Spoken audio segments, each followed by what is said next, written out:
Let's see. That's on screen. That's over there. He was watching something before this live started. Let me get my playlist together. Subscriptions. I don't recognize that person. Shout out to Joy Blogs. She live. Shout out to the big homie Joker. He live. The Michigander. He live. TWP. Right there. I'm live. Welcome back, Team DWC. It's your boy TWP Popcorn. Y'all already know what time it is. 6 p.m. Wednesday, 10 a.m. Saturday and Sunday, aka another day in paradise. Glad y'all came to check on your boy. You know I'm trying to do my THING. Cheers, cheers, cheers. There was no premiere on this one, but I'm putting it on for my premieres that actually do get the countdown timer. So shout out to Estrella. She prefers to see that when she's in the audience. And, you know, we prefer to keep the audience happy. Shout out to the audience because, you know, some of these people out here forget that, hey, you started YouTube because you wanted to communicate with people. And then if you forget that over time, well, don't make them remind you, hey, I'm just here because I like your content. You don't like my engagement with your content, I could not do anything with it. You see what I said? I could just leave it alone and ignore it. I'm not going to reply to that BS. Shout out to the people who know if you don't like something, either tell the people you don't like it or just don't watch it and engage with it anymore. You dig? That's up to you. Yeah, what's up to me is what I'm going to do, though. Let's see what this camera look like. What up, Sue? Good to see you. How you doing? Y'all know to go check out the Bud Files Daily. They keep that good content out. Right now, they celebrating having, what was it, 2,600 or was it 1,600? One of the two, but they hitting their milestone. So y'all know to go support the fam. Appreciate that. Let's see, we got the video recording. Let's get straight to the videos because I need to roll up.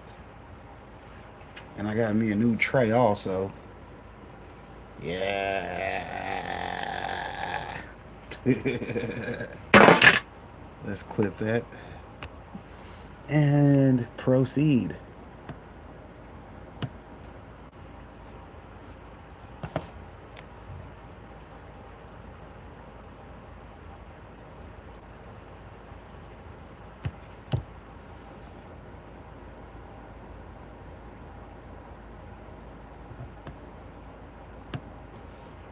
It says something like 19 videos.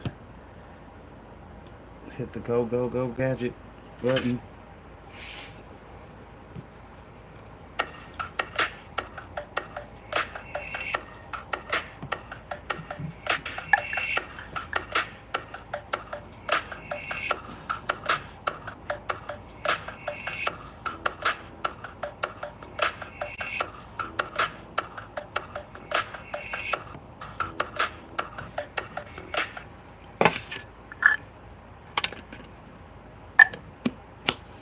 Should definitely be two blunts. So it looks like we're gonna twist two and keep it popping.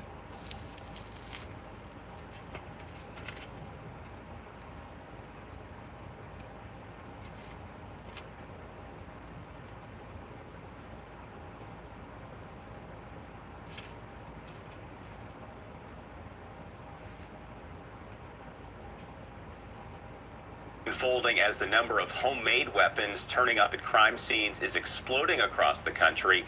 From using kits online to 3D printers, the Supreme Court is looking into if America needs more regulations on ghost guns. Now, as the Second Amendment butts up against new tech, First Alert 4 is asking police how they're combating this trend. Yeah, tonight First Alert 4 investigator David Amilani is also speaking with the man who spent more than a decade in organized crime, who says they know the pain of ghost guns emerging in St. Louis firsthand. I know how it feels to be shot, and it's not a good feeling. Cleo Jackson is sitting down with First Alert 4 Investigates because of deadly weapons he wants off the street. He says the number of ghost guns, weapons that can't be traced, are on the rise in St. Louis. Homie got that Majin Vegeta, Majin Buu symbol on his forehead. What is up with these people with these face tattoos? I mean, I wouldn't get too much BS on my face, but you know, hell, that takes away from the quality of my face. And I think I look good. Probably hundreds of thousands.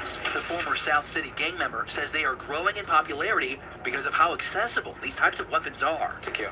They using them to kill. He says small parts can turn a handgun into a fully automatic weapon. Shooting at like the speed of light. As fast as you can get electric to switch on, as fast as the gun can go off.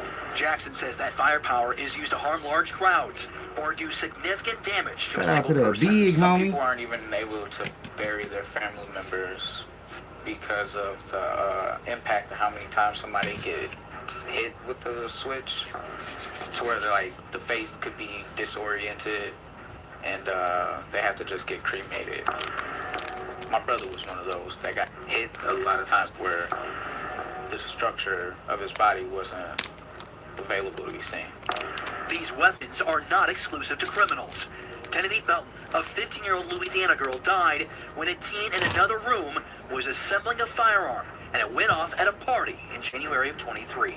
She was beautiful, beautiful soul, beautiful spirit, beautiful person. Police are seeing a rise in ghost guns at crime scenes. Police call them privately manufactured firearms, or PMFs.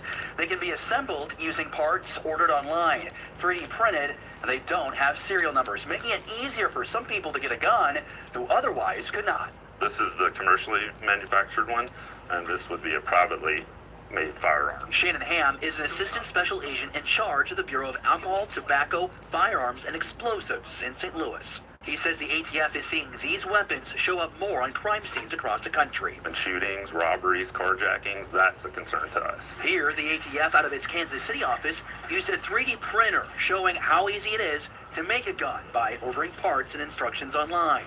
Someone who can't legally buy a gun can get one pretty easily.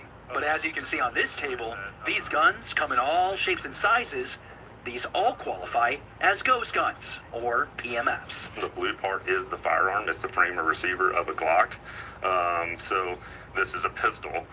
So the top part is just commercially manufactured aftermarket firearms parts that was ordered offline to complete. And this can be made with a 3D printer that you can buy. They have $300 3D printers on Amazon. Yes. This is a 3D printed lower for a Glock. How much time do you think it would take to make that? It's very heavy duty. It's like a thick polymer. So I think this took around 2 days to manufacture. ATF data shows from 2016 through 2021, more than 45,000 suspected PMFs were reported to the ATF from crime scenes.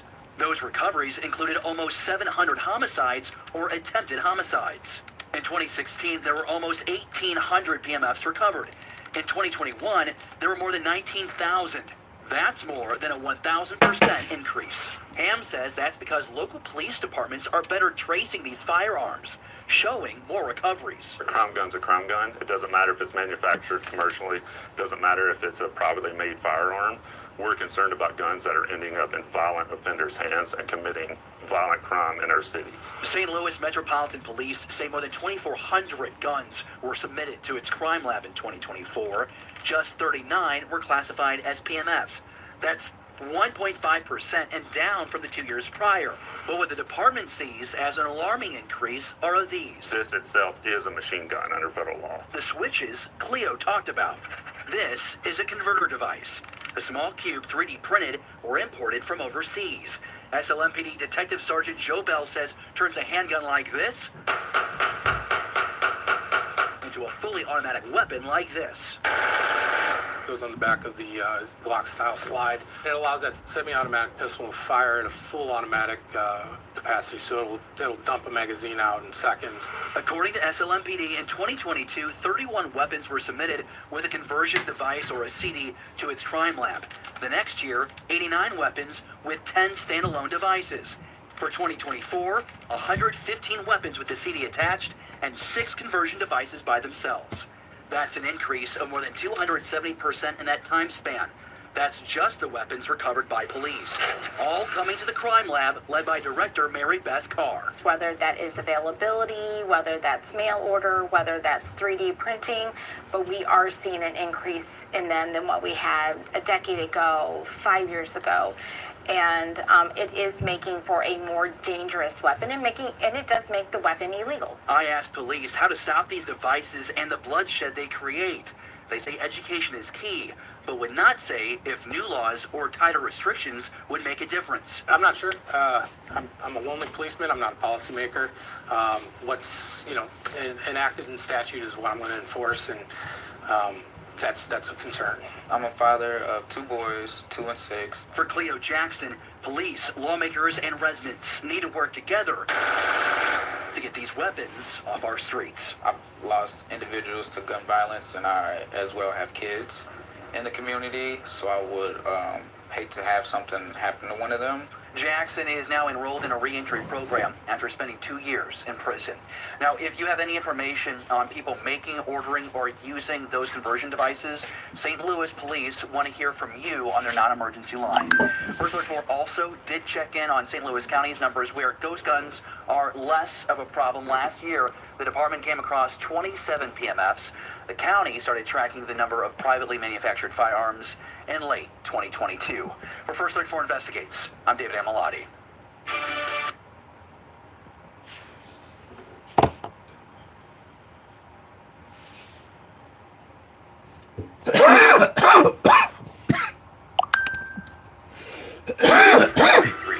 Three is the number of communication.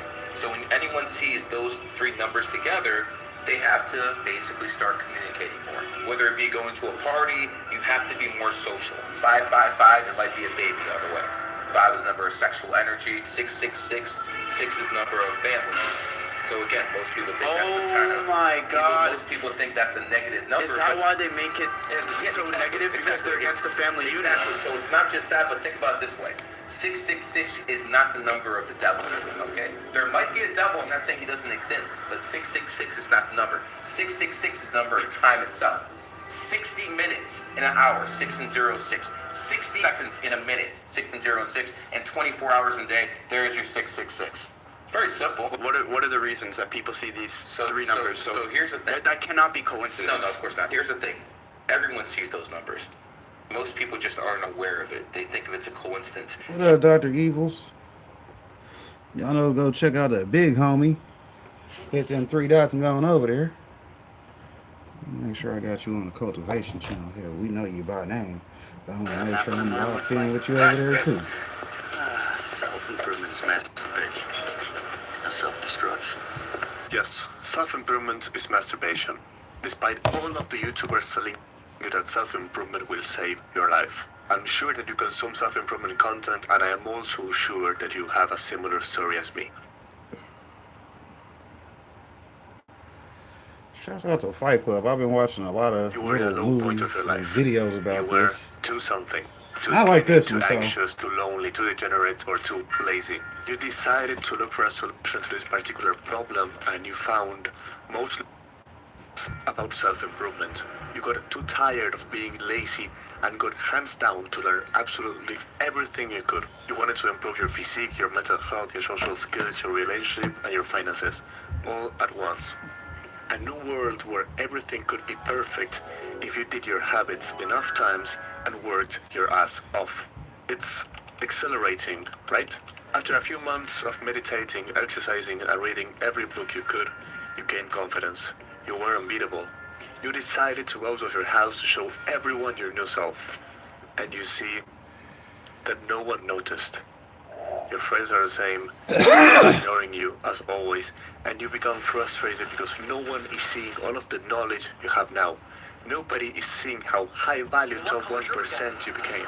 So you go to your house to search for the answers you were missing and try to find more knowledge, more secrets, more and more, on a desperate look to finally be complete. But still, little to no improvement. You're just the same with some knowledge that's pushing you to do more and learn more every single minute.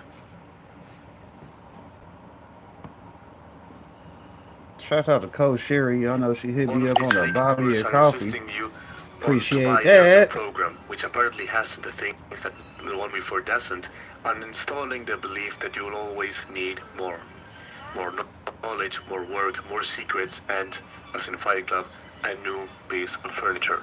There is always a new business model, a new workout program, a new book, or a new course that you must get to evolve to the next level.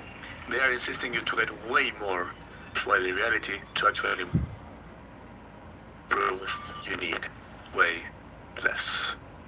Strike. What you got going on today, Billy? I ain't got time for you to make my video quality go down. I say let's evolve. Let the chips fall where they may. Needing way less is what Tyler Durden calls self-destruction. When we embarked on this self-improvement journey, we built our new selves atop old, infected. Fight Club reveals destruction in every form, shattering glass, tearing walls, and confronting strangers, all reflections of an internal struggle. Yet, self-destruction isn't solely about physical pain, it's about the mental battle of shedding old skins. Oh yeah, it's definitely a cold one out there. Hopefully you're warm and smoking good. Zeroed out. His apartment Lord knows I got on the road. I got on the green deep water cultivating t-shirt. Y'all know merch is available on Buy Me a Coffee. Other than that, yeah, I'm definitely wrapped up staying warm. I ain't got time for that. I was outside for 8 hours today. So, I'm inside getting warm and toasty. Hey, that's why I left the hair, because, I'm going bald. I ain't going bald, but, I've been shaving my head. So, hell, I only let it grow out for some winter warmth. Hell, you got to stay warm out here in these streets. What they say, last time I checked, it was cold in these streets. And say inside with a vape. Hey, Lord knows I need to get me a Yokin consultation. Shout out to the Yokin consultations too. I had dropped the link for Yokin. It was one of the first ones I dropped, if I remember. Buy Me a Coffee. Yeah, Yokin. Yeah, get you a consultation with your boy. If not, just click the link and you can go pick one out yourself, right? Shout out to having them good vapes though. Hell, I keep one on deck too, because Lord knows I did have 4 types of wax. 4 of them. I ain't gonna talk about it. Let's get back to the video. That's what y'all interested in anyways. They talking about some shit from Fight Club. We don't talk about loaded, he's living in a shithole, and he's getting beaten up a couple of times a week. Tyler is pushing him to question every single belief he has. Did he truly need that furniture? What did he know about himself if he hadn't got into a fight? What's the point of being a slave of the system?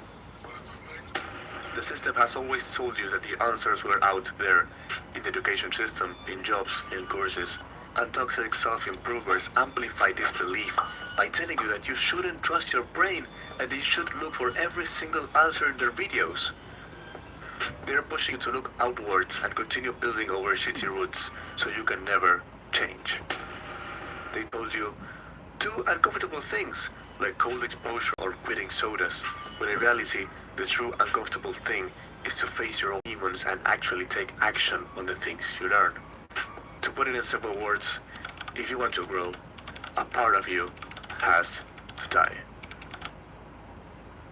Of course, in a metaphorical way, to actually make progress, you don't need a new productivity course or a new habits book. If you have low self-esteem, face that demon and discover why you have this problem. What were the causes? Why did you build this belief? If you're constantly anxious or depressed, what's the true reason for it? Learning to face your demons and thinking your way out of core problems will do much more for you than constantly learning new superficial stuff and trying to know everything. Tyler Durden loves chaos. He thrives in it. He wants it constantly. He sees that what he needs to get to the next level is on the other side of the unknown. As Jordan Peterson says, there is only 2 real things, what we know and what we don't know. In every bit of chaos and vice versa. Who's Tyler talking was about me, always huh? changing, evolving. One of you mother lovers is talking about me. Detached from external things. He understood that many things were meaningless. I dropped the blunt. Now I'm talking about me. Meaning was leaving an impact. Of course, you shouldn't desire to leave a bad footprint in the world. That's simply insane. Notice that he doesn't consume lots of things trying to find answers. He just goes with it and takes action. Don't get me wrong, I love books, videos, and courses. But there's a certain point where you should consume way less of content and experience life. All of the teachings that people post online will only change your life if you actually apply them and become super intentional with what you consume next. The narrator created this alter ego so that he didn't have to directly face chaos and do the changes he needed by himself. He created this imaginary character who pushed him to every limit he could. But still, the narrator continues to question the acts of Tyler and frequently opposing him. That's why you see little to no growth from the narrator until the end of the movie, when he realizes that he's absolutely insane and that this whole time it was himself. So, what's the solution? How can we avoid constantly masturbating ourselves with new information? The answer is not as simple as stop consuming content and take action. It's a little bit more deep. After you consumed a lot of content, you probably feel productive but confused. So many points of view about how to solve the same problem will drive you crazy. The first thing to unlock a true growth in your life is to analyze it and see what the hell is wrong. The narrator couldn't sleep because he didn't know why. He found out that by letting his emotions out, he could finally sleep. That's kind of a more superficial conclusion. If you find the roots of them objectively, by the way, you'll need a lot of meditation for this, sooner or later you'll find the solution. The catch is, this will take time. They tell you, in your life in 2 weeks. They promise it will be easy and fun. Parts of the journey may be, but others will be arduous. Confronting your demons isn't pleasant, nor is the process of pondering, adapting solutions, failing, rising and trying again. But it is worth every fucking moment. You craft a life on your own terms. It may not be perfect, but it's yours, and it grants freedom. There will be days of uncertainty, questioning your path. But remember, shit always gets harder before you level up. Tyler endured trials, but he emerged a refined version of himself, or at least a more aligned version with his goals. Uncomfortableness isn't solely a cold shower at 5 a.m. It's about confronting your insecurities, fears, and problems. It's having those tough conversations and making those hard decisions. Actually take cold Once you get all of this cleared up, self-improvement becomes much in the shower with some ice. Once you destroy your previous full cold identity, shower, no, the identity not of even. a loser, of a low self-esteem person, you're more aware of your strengths and weaknesses. You start to build your character in the way you want and live life on your own terms. All of the self-improvement habits will have greater return of investment if you combine them with a true internal work of diving into the unknown and coming out stronger. And all of the self-improvement will make much more sense when you're out there living. Self-improvement is not the goal itself. It is the means to a bigger, more meaningful goal. Life is not about knowing all the answers. It is not about waiting to get everything in place to start that new project or taking that risk. One of the most beautiful things in life is not knowing what's going to happen next, but knowing that you'll be ready for any kind of situation. You're continuously building your body, your mind, and your knowledge. To use it, to fucking live, man. To live new experiences, to try new things, to fall in love, to get your heart broken, to build meaningful friendships, to try something new and fail horribly, but getting the lessons and moving on. Life is meant to... Yeah, like I said, I mean, if I'm trying to actually wash my ass and get clean, I definitely have to have a hot shower. Like, but by the time I usually get out the shower, now the shower's cold because, hell, I, A, massage my muscles that much with the hot water that it runs out frequently, and B, will, yeah, take long enough showers because, you know, I give myself a shoulder massage every damn day. Hell, I'm Thor out here, so, you know, I gotta make sure I can throw that motherfucker every day. Hell, who take care of me? I take care of me. The first thing I learned was hot water is always good for pain. Hell, cold water is good for fucking tightening yourself right back up and getting ready for the next fight. Hell, that's why they call it icy hot. It's supposed to be hot and then cold, or is it cold and then hot? Either way. We run with the two combo, you know, shout out to the combo elements out here. I'm a earth fire style, but you know, sometimes you gotta have fire and ice, baby. Do something about it. Staying in your house for your infinite dopamine detox, is this just your comfort zone? Yeah, I've been working outside for like the last 9-10 years now. It was 2014. Yeah, it's like 10-11 years. I need new answers. But having all of the answers 365 in the weather. It's mad stupid. The key to balance consumption and action is being super I had the intentional snowsuit when on you're today. consuming.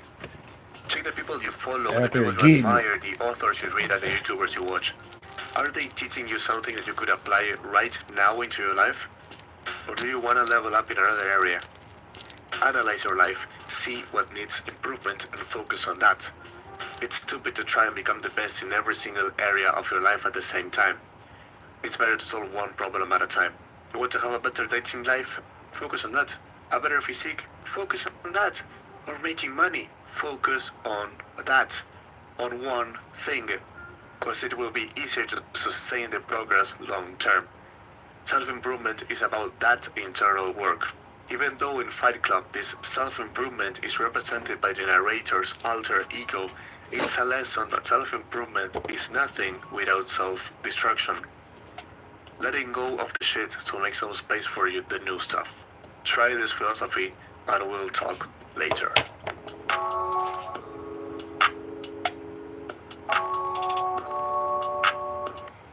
He had one hell of a way to tell himself to do better, huh?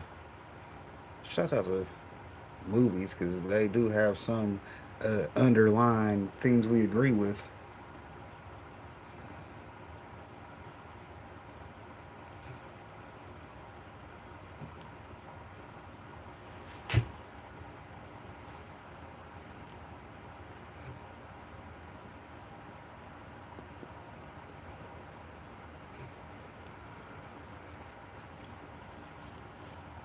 Oh shit, y'all know to go check out the Green Table Podcast every Sunday. Yeah, we talking about them on a What's Poppin' Wednesday, so y'all can go back and watch the last video, right? Hey, I'm just saying, don't be mad at yourself.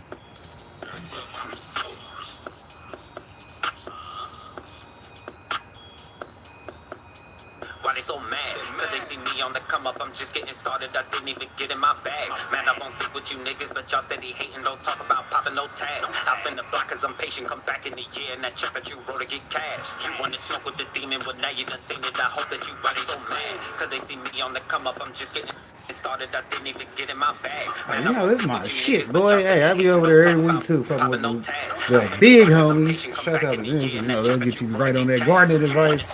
Hey. I hope that you ready to class. Yeah.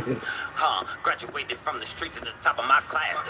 Let's see, speaking of the gardening community, y'all know to go check out all the homies who, you know, we be networking around here. I'm gonna tell you, hey, I go live just so y'all got somewhere to come network, hang out. You'll meet somebody. By the end of the day, you might even have 5 new subs cooking with popcorn. You'll be like, damn, I only had X amount of subs before I went in popcorn chat yesterday. Then when I left, I had about 5, 6, maybe 7. Hell, shouts out to the replay game.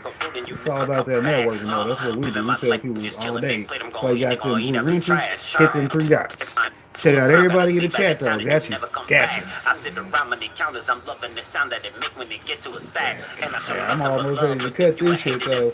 Soon as March come around, I'm gonna go ahead and cut him up, crisp ball fade, shave up his face, get ready for that outdoor season, because we finna be outside. Outside. Hey, you gotta give people a place to go sometimes, because, you know, I can be live 7 days a week. But hell, it's easier for me to network in somebody else's chat. Hell, I'm glad you over here doing something I can support. Shout out to being that unknown supporter. Speaking of which, y'all know to go check out the J Jordan. You dig? At the J Jordan. Honey bun K, you don't want smoke with this right here. Know what you say? Swing by your way. Get caught in my headlights like this. He's a level 1 buy me a coffee member, but you know he doing his THING over here on YouTube. Fuck with the boy. Fuck with him. Fuck with him. What do you say? Long leg room, big shoes. Mirror crop my move. All my ops is food. All my ops was fools. Hard cold like ice cubes. Always woke, no snooze. All this smoke, no booze. I like how they changed it for Frosty. Like, what I got in pocket, cause you know I'm gon' get it. Leave me alone with your home. Fuses get blown, cause I'm gonna grow in it. I stay with them plans, you stay with them Zans, so you might be gone in 4 minutes. Don't blame me for all of your goals unachieved. You just a whole nigga. Why they so mad? Cause they see me on the come up, I'm just getting started, I didn't even get in my bag. Man, I won't think with you niggas, but y'all steady hating, don't talk about popping no tags. I'll spin the block cause I'm patient, come back in the year, and that check that you wrote to get cash. You wanna smoke with the demon. Y'all see the song, go check it out over on the Big Homies channel. It's fire, you know, I listen to it regularly, because you see it's in my playlist for the videos on What's Poppin' Wednesday, but that's another story, I ain't gonna tell you about that. Hell, this shit's easy. Fuck with me on YouTube, we'll get you some monetization coaching also. I mean, hell, you saw we did the buy me a coffee video, so, you know, I ain't gonna let y'all know that I let y'all know that I let y'all know. Hell, I've been told you. What they say, hell, he been putting the message in the streets. Hey, shouts out to YouTube, because we keep it in the streets. Hey, anyways, we got more videos to review. Shout out to the networking session. I'm finna roll up another one for the lessons. Gotta do my homework. 2025, you gotta do your homework.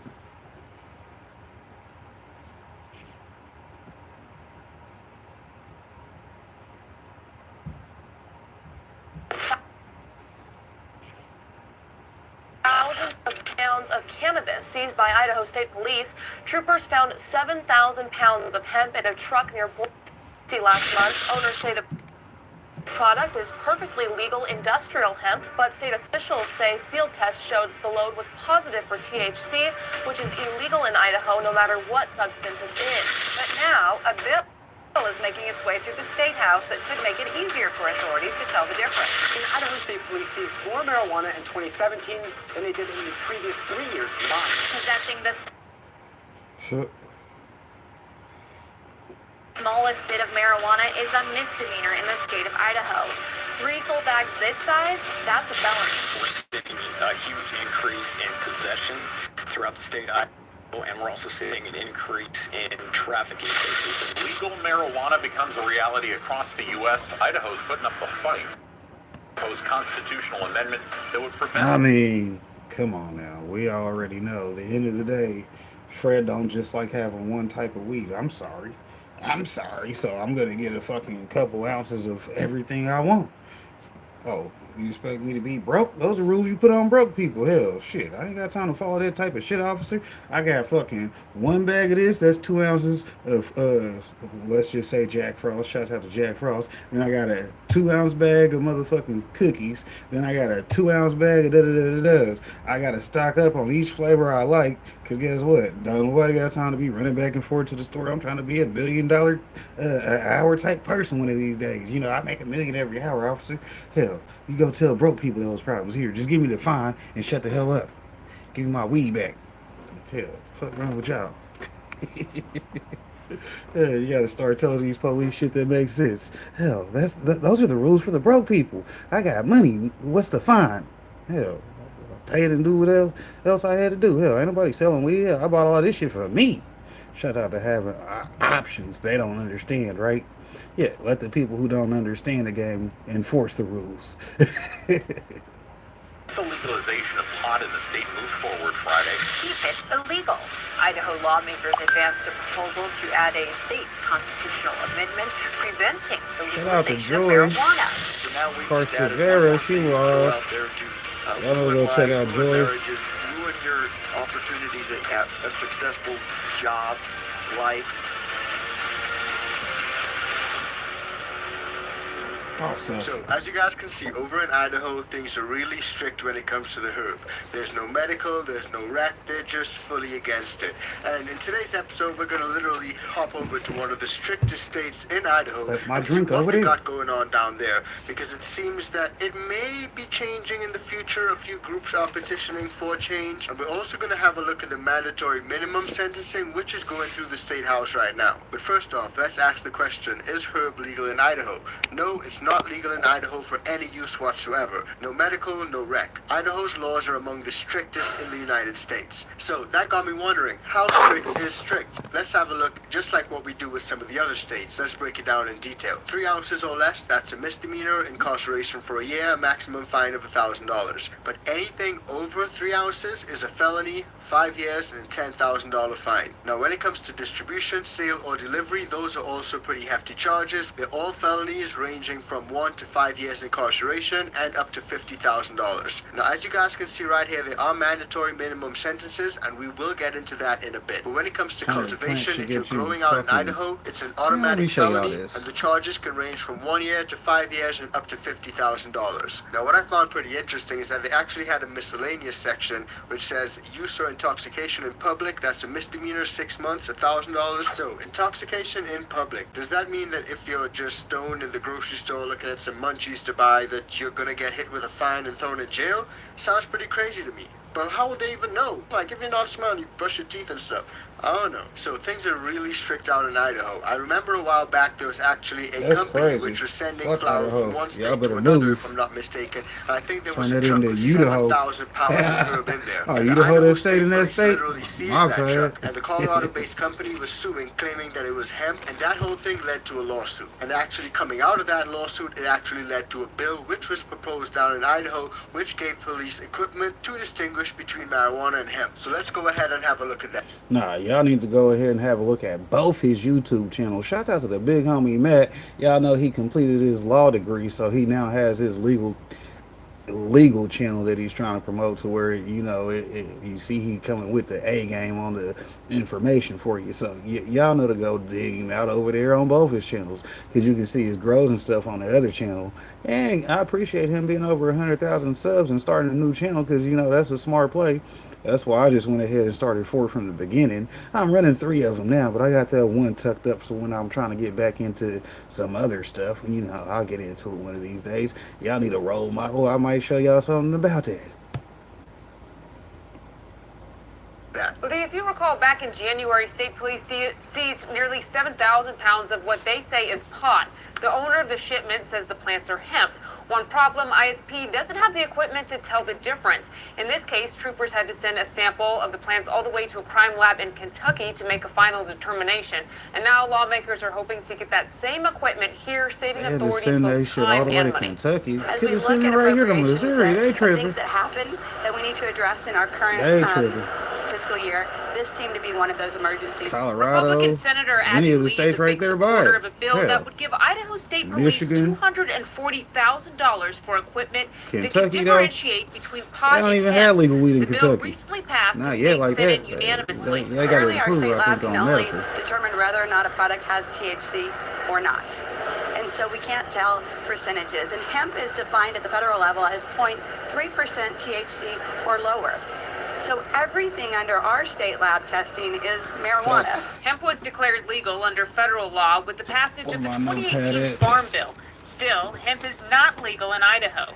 Other states like Oregon and Colorado have aligned their state laws with federal laws. Lawmakers like Lee and Republican Representative Scott Simey say Idaho should follow suit. Most states are looking at conforming with that federal designation. We have a couple of pieces of legislation. We have a piece of legislation that's been proposed but has not made its way through to conform with the federal Farm Bill. But currently, any level of THC is illegal in our state. And the current bill wouldn't change that.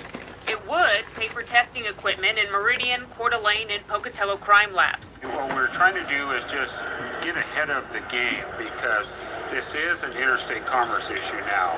And so we needed to give the state police some tools to help deal with that issue. When we have stops, when we have prosecutions, we need to be able to turn this around pretty quickly and give our state police the tools that they need. So you guys can see, because Idaho is so strict, it's actually causing problems when it comes to legal commerce. We all are familiar with the Farm Bill, aka the hemp bill. That mandates that anything with 0.3% or less is hemp. So in a situation where a company that's fully established, fully incorporated, and fully legal is shipping a legal hemp product from one state to another, and it passes through Idaho, because they are Now, see, my only argument to that comment you just made is, like, here in Missouri, I actually like our legal program, because, like the video title I'm currently writing, because like I said, this done got me on another video topic for myself, so I'm going to write it down.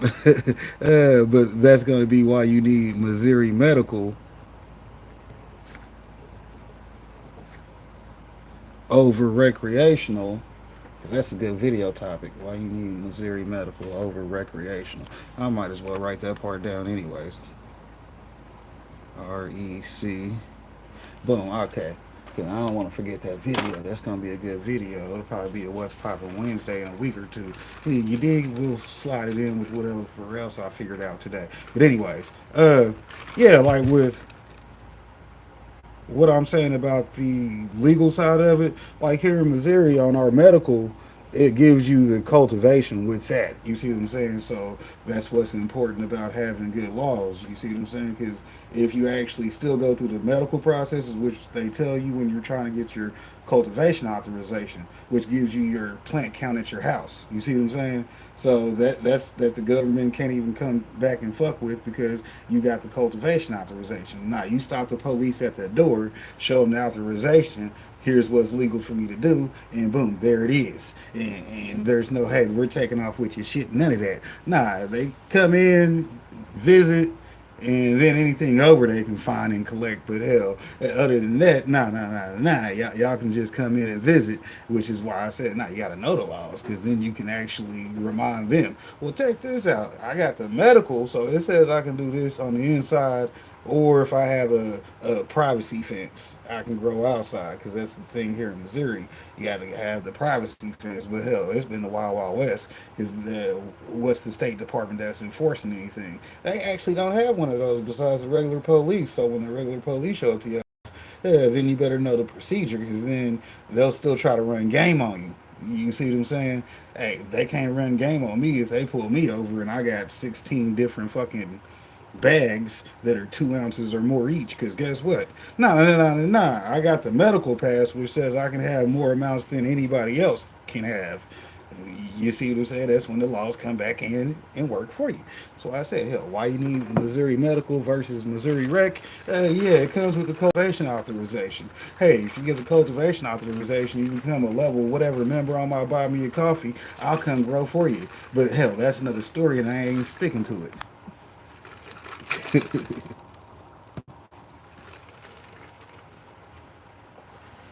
Laws actually are so backward and conflict with even the federal laws, you can find yourself in hot water. Yeah, Just a quick reminder, guys. If highly believe in only growing my own like, share, or dealing with people who grow and if you want to support directly. Us further, join the ICANN VIP Bean Club or shop the merch store and cop some merch. Now, there's actually a group over in Idaho which is launching a petition to decriminalize personal use, and I think that that's fantastic. But before we get into that, let's have a look at what some of the police chiefs actually say and why they think that rec, medical, anything to do with herb is just a really bad idea. A whole variety of reasons. And one of the things everybody always brought up for a whole variety of reasons. And one of the things everybody always brought up was, oh, we're going to get all this tax money from marijuana. Life's going to be great. And my argument has always been the societal cost. Your taxes are never going to catch up to the societal cost. Look, take alcohol, for instance, and I'm no teetotaler. But the cost to society caused by drunk driving, caused by alcoholism, far outweighs the taxes we bring in from our alcohol sales. Oh, yeah. Marijuana is no different. So now we've just added one more thing to throw out there to ruin families, to ruin lives, ruin marriages, ruin your opportunities at a successful job, life. So you take all of those things, you put those in there. Now, you take marijuana and you take a look at what it did to California. You take and you look at what has happened in Colorado, what is going on in Oregon, what is going on in Washington, and tell me how successful this experiment was. And my other argument to that was, we are taking a generation of kids and we're doing a social experiment on them. And what are we going to do as we start to see these rises in mental health issues from chronic marijuana users? What are we going to do when we realize this social experiment has failed? We never get that genie back in the bottle. And then you brought it up, they're selling marijuana for cheaper because the taxes are so high in these other states. They can sell it for cheaper. Right, so then you miss out on your tax I mean, revenue. you that grow thought enough, was hell, you'll be justifying like, this man, this entire gonna be thing. enough weed right here for me. In Oregon was, marijuana Some people don't even smoke that much, so hell, they only got. It'd be easy for them to keep a garden and keep their own weed. That's what they're mainly trying to keep people away from. That's why I said, nah. You gotta learn what states have good legalization rates, and then be ready to move your ass on up out of there. Hey, y'all sound like some haters around here. I gotta go. What happened to popcorn? That motherfucker went on a mountain somewhere in Missouri, I heard. What? Yeah, he got the fuck up out of here. And it's I wouldn't be nowhere where I didn't agree with the laws. Today, retired judge out of Oregon.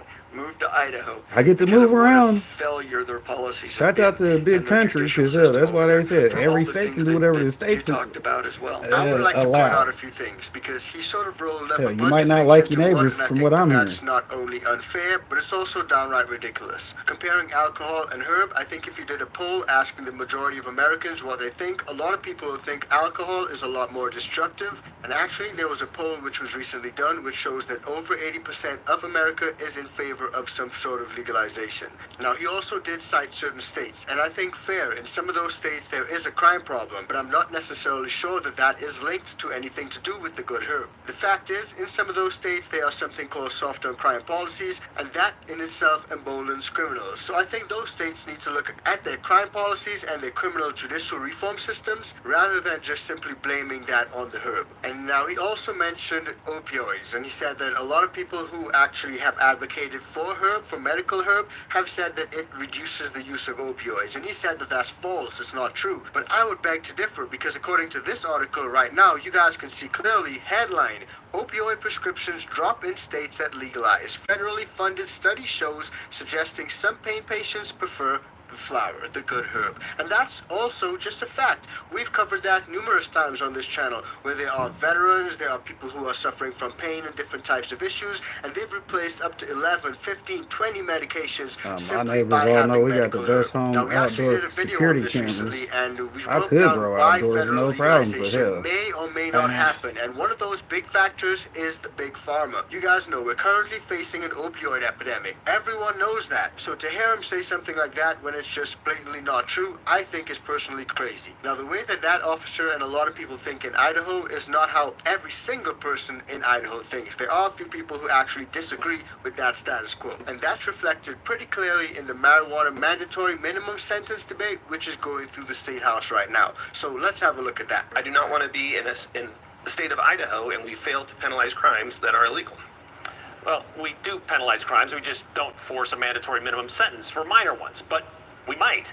Following up on something we talked about yesterday, bills taking a second lap around the State House after failing in the previous go-round. This afternoon, Republican Representative Bruce Skog and, as you saw, Jordan Redmond had another chance to have their mandatory minimum fine for marijuana get a full committee hearing. And you might remember last year, they tried to make that mandatory minimum a nice $420 for anyone caught with 3 ounces or less of marijuana. Now, putting aside the mandatory marijuana puns dropped by Representative Skog last session, that bill, it died in committee after several lawmakers pointed out commanding such a punishment would take away judicial discretion. There was also the concern of the financial strain of $420. And court costs on top of that. They would be putting that on low-income people who already find themselves, struggling to pay for things like rent and food, and now find themselves with a nonviolent drug conviction. That didn't stop Representative Skog and Jordan Redmond to bring it back again, though. This time dropping the minimum fine to $300 and having it not apply to those under the age of 18. That did not change the testimony, though, of those who stepped up to oppose House Bill 7, including several veterans who would like to see Idaho's stance on marijuana go, well, the other way. Now, over in Idaho, mandatory minimum sentences are pretty common. And what a mandatory minimum sentence does is require judges to sentence offenders to a specific minimum prison term for a specific crime. And in relation to this crime that we're talking about right now, it's partaken in the good herb. Now, just a couple weeks ago, the Idaho House of Representatives voted largely among party lines to pass a new bill that will create a mandatory minimum fine of $300 for anyone convicted with possession. And you guys can see that's obviously pretty problematic. And a few veterans actually spoke out against this, so let's have a look at what they had to say. That did not change the testimony, though, of those who stepped up to oppose House Bill 7, including several veterans who would like to see Idaho's stance on marijuana go, well, the other way, at least when it comes to its medicinal benefits, like Sergeant Jeremy Kitzhaber, a disabled veteran with stage 4 cancer. Cancer, he says, he got from his time in the Air Force handling radioactive materials. He said he's been prescribed opioids to deal with the pain of his treatment, which he said are much more dangerous than marijuana. Even though he has not used marijuana, he wouldn't want to see the punishment for those who choose to use it for pain mandated. Sergeant Kitzhaber also pointed out another issue he sees with this bill, after looking through all 89 chapters of Idaho Code on crimes and punishments. Now, before we actually hear what the veteran had to say, I want you guys to understand the importance of this. By basically codifying a mandatory minimum sentence when it comes to herb, the judge no longer has discretion to let you off, to say, okay, well, you're using this for medical purposes, I won't charge you. You won't get a fine or won't go to jail. What this does is actually codify that charge. Despite the fact that it's what some people may deem as a nominal fee in $300, the implications are in fact a bit wider than that. If House Bill 7 is passed, it would be disproportionate to all other misdemeanors in the state of Idaho, and it would single out this one specific crime. There is no other minimum fine I could find for a misdemeanor in the state of Idaho under these statutes. And that's true. No other misdemeanor conviction carries a minimum penalty. They all have maximums, but no minimums. Like if you drink or drive, drink and drive drunk, or you're impaired, you assault somebody, or you try to strangle them. Wow. If you start a riot, if you commit domestic battery, sexual battery, or a doctor sexually assaults a patient, all are misdemeanors and all threaten public safety, but none of them have a mandatory minimum attached to them. Meaning that you could get off with a slap on the wrist, but in the case of the good herb, you will get a fine. There's no ifs, ands, or but about it. You're gonna get fined. Representative Redmond said the purpose of the bill was to provide conformity in the judicial system and create a deterrent. Well, in today's more than 2 hours of testimony, conservative organizations spoke in favor of it, while those who want to legalize medicinal marijuana, they spoke against it. Law enforcement supported it, while defense lawyers didn't, because they know mandatory minimums, well, they aren't a deterrent. But mostly because they also see it as a blurring of the lines between the branches of government. The judicial branch should not interfere in the legislative, and vice versa. We put great thought into our selection of judges in Idaho. We should trust them to know their cases individually. We should trust them to exercise their judgment appropriately in each case. I'm here to tell you that liberal Idaho judges who hand out candy sentences is not a thing. I practice all across the state, federal court, state court. I practice in, I believe, in every county now in the state of Idaho. That's not a thing. Our judges should be trusted to do the right thing. So as you guys can see, as far as they're concerned, Herb, in Idaho, that's not a thing.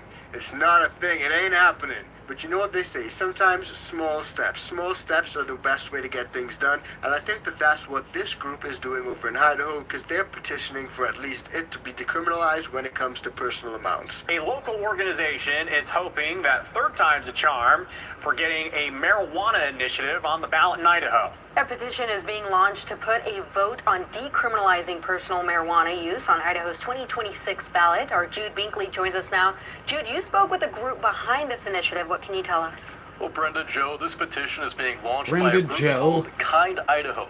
The advocacy was group it? has Was she tried Brenda twice or in the Joe? past to get medical marijuana on the ballot, and Kind Idaho Treasurer Joe Evans says this petition is different Tammy because Sue. it aims to decriminalize personal use and decriminalize personal production or growth of marijuana. We are not creating a resale market. We're not making sale of any of this legal in the state. We just want to be able to say, hey, your medicine, your body, do it your way. Fair. As long as you're taking care of yourself and just yourself. There's no reason for the state to get involved with what you are doing. And Evans says they've seen pretty widespread support for personalization. The group thinks this new petition will resonate with voters more because of its simplicity. Unlike previous petitions that have failed, this 2026 initiative doesn't require setting up a medical marijuana program and registry through the state. Interesting. We'd like those people to be able to go across the border, get their medicine, get their self-care, and be able to come back without worrying about being arrested, without worrying about losing their vehicle to civil forfeiture. We want them to be able to make it home with their medicine, with their product, and be able to use it comfortably in their own spaces. We make the roads safer through this process. We reduce the number of interactions with our police force. You know, our police are no longer feeling responsible to take care of these minor issues with our citizens, with our residents. Kind Idaho plans on debuting the petition at Boise Pride this weekend. After that, they'll submit the petition to the Secretary of State next week, and then Joe, Brenda, will have to start collecting signatures to qualify for the ballot. And again, just to clarify, Jude, this wouldn't be on this November's ballot.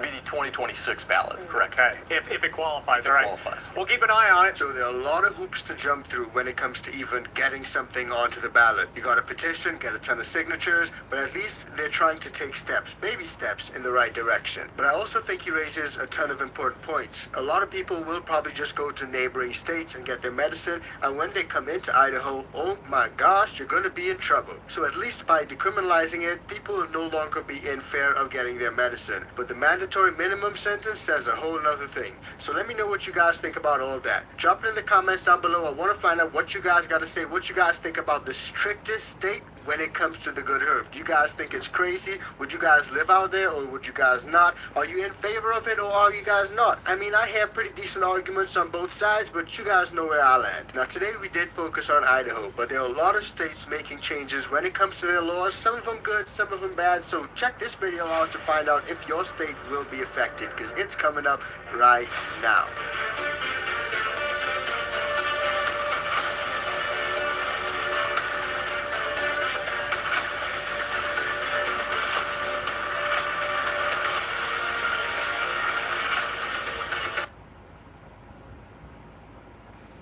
Matt know what he doing with his channels, man. He out there doing his thing. Like I said, go check him out on both his channels.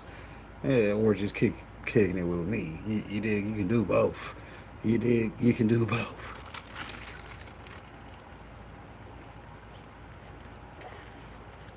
Shout out to Show Me Sasquatch. He did some artwork for the homie Scully. Shout out to Scully. Y'all know to go check him out. The author that reads to you. You see why we got people out here that network with other people. We doing our things, though.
Seems like every 24 hours there's a brand new headline or a new update to President Trump's stance and positioning towards cannabis and or the people he's surrounding him with and their stance towards cannabis. President Trump posted this on his Truth Social. I am pleased to announce that Terry Cole will be the next Drug Enforcement Agent Administrator. Terry is a DEA veteran of 21 years with tours in Colombia, Afghanistan, and Mexico City, who currently serves as Virginia's Secretary of Public Safety and Homeland Security, leading 11 state public safety agencies with more than 19,000 employees. Terry graduated from the Rochester Institute of Technology with a Bachelor of Arts in Liberal Art Criminal Justice and holds leadership certificates from universities of Virginia, University of Notre Dame, Mendoza School of Business, and MIT Sloan Executive School for Artificial Intelligence and Machine Learning. Together, we will save lives and make America safe again. Congratulations, Terry. Now that might sound fantastic. However, if you do even the slightest bit of homework in regards to this Terry individual, it seems as if he's probably not the best pick for weed. He's been on the record stating a number of anti-cannabis rhetoric, a lot of which that is not proven, and this is not good in regards to the movement and perpetuation of legal cannabis in America. Cole also previously shared a post from the DEA website discussing the dangers of modern high-potency cannabis. The article claimed that high THC products are causing a slew of problems, including mental health conditions like schizophrenia and psychosis. The post also said cannabis sometimes contains lead and mercury, may cause stunted brain growth, and even claimed it can alter the DNA of men's sperm linked to autism. No concrete evidence for these claims was cited. So I decided to do a little diving. And it turns out that, well, it's a story that he is in reference to, and it's just a heavily biased article in regards to not just weed, 4 times more dangerous in 3 decades. And essentially it says it's just weed. Spend enough time at parties or clubs, you will probably hear this phrase used in instances of peer pressure to use marijuana. But what this reassurance does not convey is that cannabis is 4 times as potent today as it was just 3 decades ago. Haven't you heard that before? The amount of THC in cannabis seized by the DEA has spiked from 3.4% in 1993 to 15.34% in 2021. So needless to say, entirely biased article. We are He getting better also, weed on since his more people are LinkedIn, able to check actually this grow out, it on his correctly. LinkedIn How about that? page, look at this guy's goofy smile. Check Correct this out. cultivation Listen, leads to better listen. weed. Surprise visit I believe to that. Virginia Cannabis Control Authority to say hello to our amazing employees, Commonwealth of Virginia. Everybody knows my stance on marijuana after 30 years in law enforcement, so don't even ask. Hashtag just say no, which is tied to Nancy Reagan. Hashtag disorders, hashtag not legal for distribution, hashtag health issues, hashtag thin blue line, hashtag back the blue. This does not look good. As we know, the last administration recommended the rescheduling of cannabis from a Schedule 1 to a Schedule 3, and it hasn't been done yet because A, there was some backlogs, B, there was a change in administration, and now that we have a new administration, will that rescheduling even happen? Who knows? However, I have to admit, I'm a little cynical when it comes to the advancement over the next 4 years of this plant. If you guys are no stranger here, I have constantly said cannabis is used as a ruse by politicians during a campaign to garner votes. Time and time again, once those politicians get elected, cannabis gets thrown to the sidelines, obviously, because it shouldn't be a federal issue. And then we end up getting no progress. This is very discouraging. To the States. When I thought maybe based on the president's previous remarks in backing Florida and home grow and his remarks about supporting some form of legalization. He's on the record. Unfortunately, this is counter to that. What do you think? Am I reading too much into this? Are you familiar with Terry Cole? Do you think, nah, he's just all talk, he won't actually do anything? Or do you think, no, we're going to have legal weed. We're going to have legal weed. It's going to happen. It's going to happen, pigeons. I told you it's going to happen. And even though it looks like we're going backwards, we're moving forwards. Okay? I'm curious to hear what you guys think in regards to this entire story, because I feel like we're going to be a little bit all over the place in regards to yay or nay on whether this is good. So I appreciate the quality conversation that's happening on right now in the chat. Thank you guys for saying no to Terry. I appreciate you guys for having a conversation. There will be a hearing This not for Terry Cole to become. I said pause. What are you gonna what are you gonna do? Are you gonna pause for me? It ain't paused.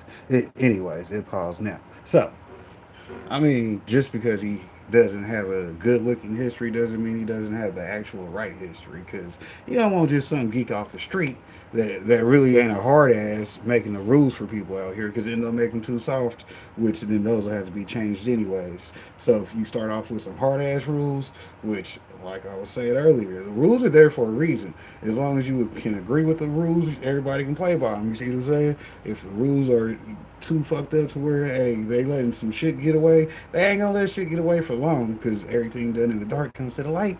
Shout out to the green light special, you know what I'm talking about? We out here doing our thing. But hey, yeah, like I said, I mean, you could be nervous about the guy, but he could be just the guy to do it, because he's going to make sure that, hey, as long as you got your paperwork right, you can do whatever the fuck we said is legal on your paperwork. So if you ain't going to file to get your cultivation authorization, you shouldn't have to worry about having to grow in your house, because it was that easy. You could have just got your medical, got your cultivation authorization, call Popcorn. He'll come by after work on the days that he's not live and tend to your garden. Shout out to that. Well, hell, we can go live from your garden. That's another part of the content. But y'all ain't ready for that part, because you know what I'm saying? Shout out to the Buy Me a Coffee consultations. We doing them too. Yeah, back to the show. The administrator for the DEA. He'll go in front of Congress for hearings. They'll interview, grill him in regards to everything about him. And I'm assuming they will bring up rescheduling and his position on the legalization of cannabis at some point during those hearings. Can almost guarantee it. Can almost guarantee it. So this might be one that we want to pay attention to in regards to nominees, because this is the DEA, the Drug Enforcement Agency. So it's like, this is the people that have a direct impact on the prosecution of our people. And they can also be the ones that have a direct impact on not leading that charge. So I'm curious what you guys think about that. And one thing that I want to tie to this is, there is an opinion, or there's a position out there by law enforcement that say, no, we are no longer effective. And if you tuned into this article by the Star out of Toronto, it says this: we are just no longer effective. Toronto bylaw officers to stop cracking down on illegal pot shops. That's the position I like. Not a war on drugs. One that allows open and free adult-to-adult transactions, consensual transactions for a product that's kind of proven to not hurt anyone else other than the consumer. Did you enjoy this clip? Well, if so, I got a brand new channel with all the highlights, all the talking points, and interviews. Plus, I talk a bunch of shit and so much more. Link down below. Check it out. We're checking out Spider Farmer's newest 2024 G5000. This is a 480 watt dimmable, cost-effective, full-spectrum, high-yield commercial LED Spider grow Farmer light, and is going to work great. Affiliate marketing program. See, this is what I tell y'all about making content. Y'all gotta get that affiliate marketing program. This is a fantastic grow light, even giving you smart app controls. So now, with your phone, you can set program schedules, adjust brightness levels, and communicate between your lights. In fact, you can even simulate sunrise and sunset from the app. The app is now usable with the upgraded SE and G series, allowing users to easily manage their lights via the app with their phone. Check out spider-farmer.com. Use promo code PIGEONS420. Save a few dollars off at checkout and help support the show.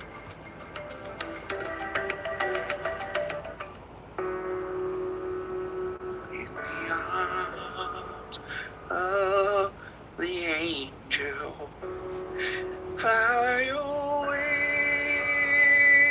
from here, from this dark. I'm gonna sing him, boy. Shout out to Pigeons. He's very entertaining, if y'all ain't noticed. Hey, I gotta go ahead. Hi, I'm Pigeons420. Will you be an angel for an abused plant? Every day, innocent plants are abused, beaten, and neglected.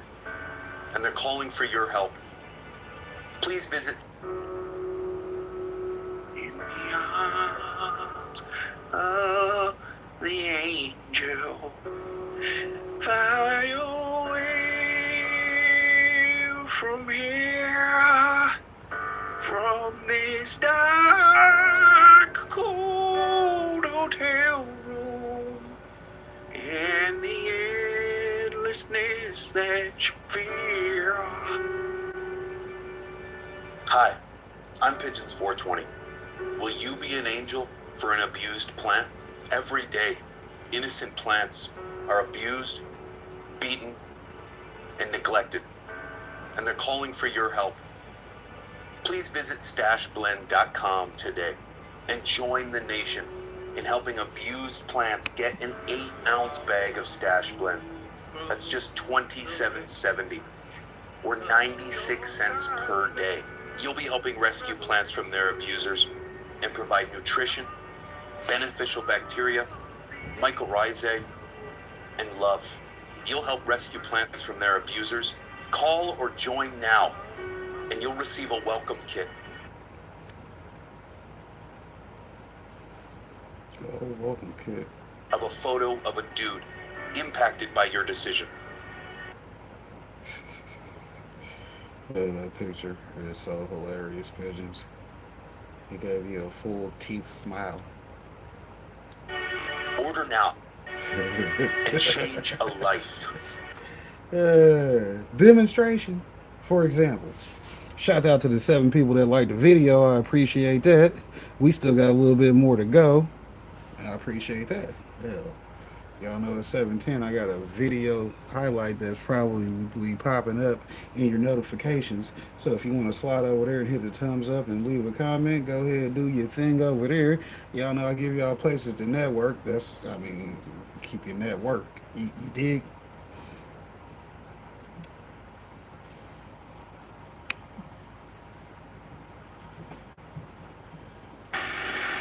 I just came across this envelope.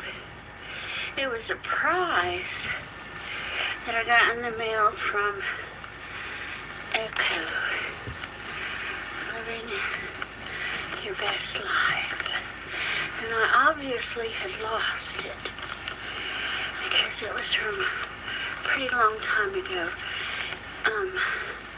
Her and Yoda. Some baseball cards.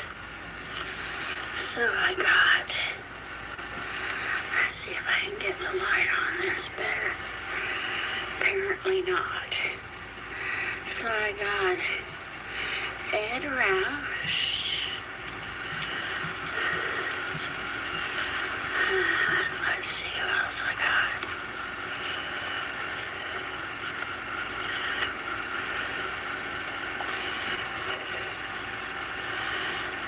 Minnie Minosa.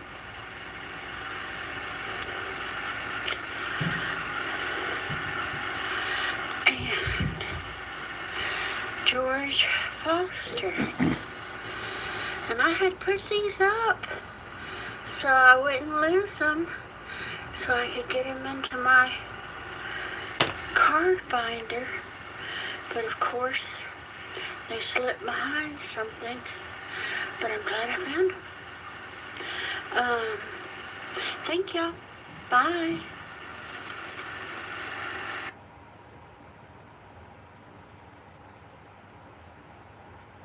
Oh, yeah. Welcome to the show. I'm your host, Big Daddy Bugs, and my co-host,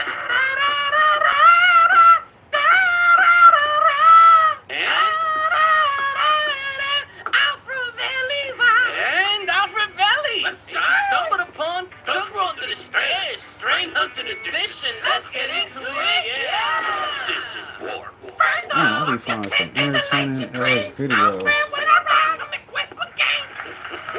Sure. Listen, I can feel people unsubscribing right now as I talk. I don't care. They're gonna feel me. Alfred Valley angry today. Oh, I love it. What's and what I got y'all here? Hold on, let me get the mic. For everyone in the comments talking about my voice annoying, suck my dick. Back up. You just let them know. You just did. What the fuck is you? All right, we got it. Relax. Bitch, you wasn't with me shooting in the gym. You missed the last 2 episodes. Huh? You missed us talking about our contract situation with Spider Farm. Spider Farmer wasn't with us shooting in the gym. And how unfortunately that situation is over for us. Man, you stay getting done. No, I stay walking out of shitty situations, Alfred.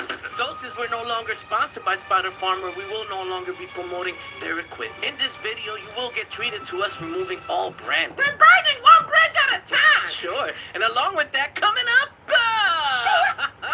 we're gonna be taking a few of our genetics that we have going for week number 6 of flower and examining them nugs, baby. The nut gun show has begun. It sure has, Alfred, it sure has. We also checked out some local amateur boxing here in Alaska, so I do have some footage of that for you. He in Army fatigues and boots? He was, and the other dude was in swimming trunks, I believe. Alaska wild, boy. Facts, a new segment of the season for this show. My genetics in the wild. This is where I show footage you guys have sent growing my seeds at your home. Also, it's about that time that we take clones from the plants that we are growing. Make sure we got duplicates of these babies in case some of these turn out to be winners and we decide to breed with them. I mean, it is the strain hunting series. Very true, Alfred, and we'll finalize with Dan with the gun having won something while we were out this week. Did he win a sponsorship with Spider Farmer? No, but this is the first thing that we'll be touching upon in this video. The removal of all Spider Farmer branding. Before that, I need you to understand one thing, though. And that is that I don't actually have any problems with Spider Farmer equipment. As a matter of fact, even though I will be removing all of their branding, I will still be using Spider Farmer equipment. So while, yes, we will be cracking jokes, that's how we handle pain. This is just a business move. We couldn't agree to the terms of the new contract, and I don't promote for free. That's all this is. Dad, you're being too nice. They played you in the last 3 videos. I mean, they ain't pay you, so this is how we gonna do this. Okay. What? Spider Farmer, that's a label, that's a record, and that's a motherfucking crew. Alfred. And if you down with Spider Farmer, you too. Alfred, chill. All you content creators, you too. Wait.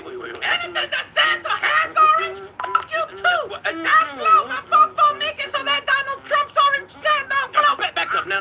You cut off. Are you wildin' out? I never needed no mic. They can hear me. You on timeout for a couple minutes, Al. Can't be threatening the president's tan like that just because it's orange. Cliff too. On behalf of the channel to the Secret Service, I apologize. As we move on to the plant that we have upstairs in my room in flower currently. One of my favorites, the Orangello from Prism Labs, currently being housed in a 2x2 tent. Pictured here just a few days past week number 4 of flower. This particular plant is about 10 days behind the plants downstairs, but you wouldn't know that by looking at the size of the nug. Because the Orangello for us is usually a faster finishing strain. On-screen video from one of our previous runs, so you could appreciate the size and color this brings to the table. We normally harvest this one around week 8 of flower, while most of our other plants land in the 9 to 10 week range. We're starting this video with this plant not only because it's one of my favorites, but because it also happens to be the pollen donor for all the crosses that we made and will be going over in this video. Yeah, alright Alfred, you can come back. You realize that this show's boring without me? Oh, come on now. Change that orange name. We don't bang orange in this house. Whoop. And back to my cousin's garage where we are housing 11 different plants, 2 oversized 2x4 tents. And all of these plants are approaching week number 6 of flower. Oh, hell no. What is it, Alfred? I can read Spider Farmer clear as day right there. I see it. Listen. Tape on this, son. Look, Alfred, I was going hard representing. So removing everything that says Spider Farmer or spray painting, it is going to take a little time. Orange everywhere. This is going to take till next week. Listen. Orange going to be the new black once we spray paint everything. Let's remove on to the frozen back cross with orange. He said I'm going to have to remove all that We're shit. not using that old word around here no more. So, matter of fact, tequila sunrises are permanently banned from this channel. Alfred, come on. Don't offer me no mimosas, no screwdrivers. You being extreme, Alfred. Extreme? Just a little. In fact, no Home Depot from now on, because the logo's orange. It's all orange from now on. We bang blue. We get it. On screen is the actual Orangello plant that we reversed in order to pollinate the rest of these plants. No science. We use STS spray to accomplish this. We've talked about this in previous videos. STS suppresses ethylene production in plants, and without ethylene, male flowers form. Now, I thought it was kind of cool that the Orangello kept the same structure that it had as a female plant, but that instead of the nugs we're used to smoking, that structure was comprised of pollen sacs. Now, on screen is a version of the mother of the plant, the frozen bag, coming to us from Robin Hood Genetics. Now, I say a version because the one you are looking at on screen ended up herming out on us. Boo that herm! Boo! So we did pop another seed in order to continue our breeding project, and the result is the plant that you are observing. And Yeah. Now, I do have some of these genetics still available. If you're interested, make sure you hit me up on the email. Located for your convenience in the description of this video. Now, do note that these are F1C, meaning these are first generation. In essence, you'll be strain hunting along with us, which is the point of this series, to find the best of the best and then stabilize it with further breeding. Of course, some of you guys are further along running my very own genetics, and you do send me videos and pictures. I'll be showcasing more of that later on in this video, but since we're in this particular plant, that picture was another example of the frozen back cross with the orangello. Watch your mouth! Sent to us by longtime channel supporter Fast Fast. What up, Pimpin? Of course, what up, Clint? Now, for those of you that were here last week, you saw me chop down the very first herm of this season. And unfortunately for us, that was the plant we were looking the most forward to, the orangello cross with the Cairo. I know, Alfred. It hurt.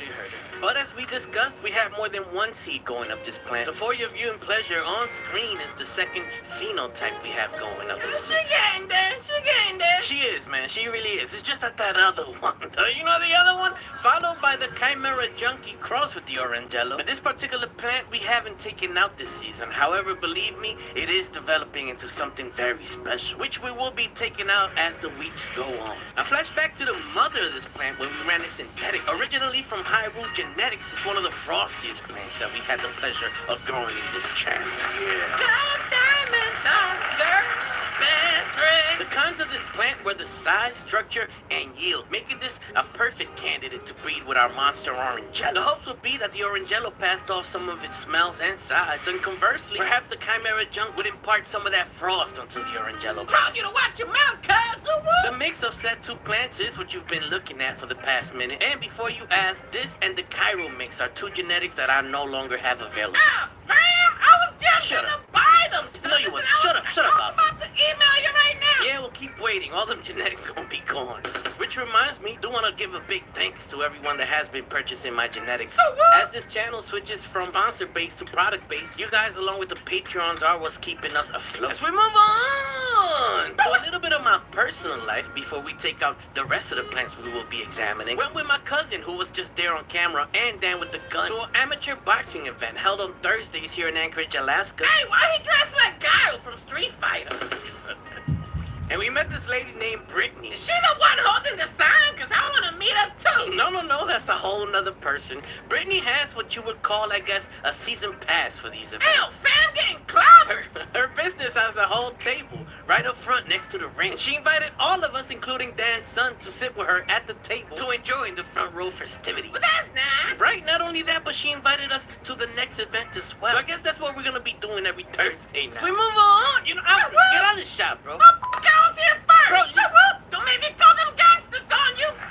Here we got the permanent Chimera number 21 from Belief crossed with the orangello. We've been running the PC 21 since season 10 of this show, so we've had the opportunity to run it organically and synthetically. Currently, we have two different phenotypes going of this plant. The one being ran in cocoa, which is the one on screen, happens to have my favorite structure out of the two. It has the frost of the mother along with some thick, luscious stems to go with it. Also developing a nice citrus nose that we'll talk more about as the weeks go on. As we move on to some of my strains in your home. Got some flying Hawaiian cross with orangello at Frost God's Pay. Some harvest result footage from the Grandpa's Cookies from Eat Those cross with orangello sent to us by Just Jason. That's what it says right there. That's what he told me to say. Whoa! Right? And he also is a patron, so double shout out to him. And more harvest results. This one from the Flying Hawaiian cross with orangello from the Solo Grow. Go check him out there on Instagram. And our final showcase for today comes from Anthony. He's running the Black Lick cross with orangello. And I would put everything that he is saying here, but he has some background music going and I don't want copyright strikes.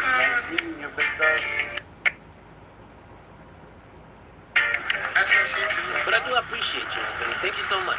Still got a few minutes to go in this video. Still got some topics to touch on, like cloning and something else that happened at the fight with Dan with the gun. Oh man, I'm excited. But figure this is a good time for me to remind you if you've stuck around for the last 10 minutes. So it means you're probably enjoying what I'm doing, right? Probably see the amount of work that goes hit up into this his channel. We still got one more video to do.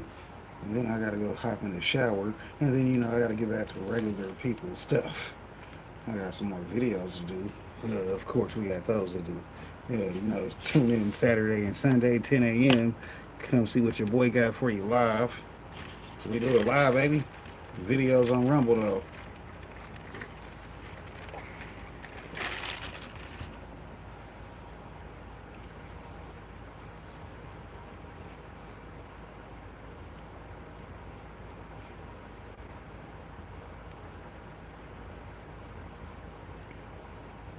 kidney detox superheroes of Nutriville. In the vibrant town of Nutriville, where health and happiness flourish, there lived 5 friends. Alex the apple, Carly the cranberry, Sam the spinach, Gina the ginger, and Toby the turmeric. They had a special mission to keep the residents' kidneys healthy and happy. One sunny day, they gathered by the sparkling Nutri River, their favorite meeting spot. Alex the apple was the first to speak. Hey friends, we're like superheroes for the kidneys, helping people ride bikes, scooters, and enjoy the outdoors by keeping their bodies balanced and healthy. Carly the cranberry nodded. That's right. We're like little kidney superheroes. We help flush out toxins and keep those kidneys clean. Sam the spinach added, and we're packed with vitamins and minerals that give kidneys the strength they need to work their best. Gina the ginger chimed in. Plus, we have antioxidants that fight off harmful invaders and protect those hardworking kidneys. Toby the turmeric grinned, and let's not forget my special power, curcumin. Curcumin helps reduce inflammation and supports the overall well-being of the kidneys. As they talked, the Nutriville residents started incorporating these superfoods into their meals. They made colorful salads, tasty smoothies, and hearty stews. With each bite, they knew they were giving their kidneys the love and care they deserved. And so, in Nutriville, these fruit and veggie friends continue to spread their kidney detoxifying magic. They showed everyone that taking care of their kidneys wasn't just about a quick cleanse. It was about nourishing and supporting these vital organs with Phase 100 power. Remember, friends, you can be a kidney hero too by enjoying the goodness of cranberries, apples, spinach, ginger, garlic, and turmeric. Ready to be a superhero for your health? Visit www.superfoodparents.com and join the Nutriville community to learn how to nourish your body like the residents of this vibrant town.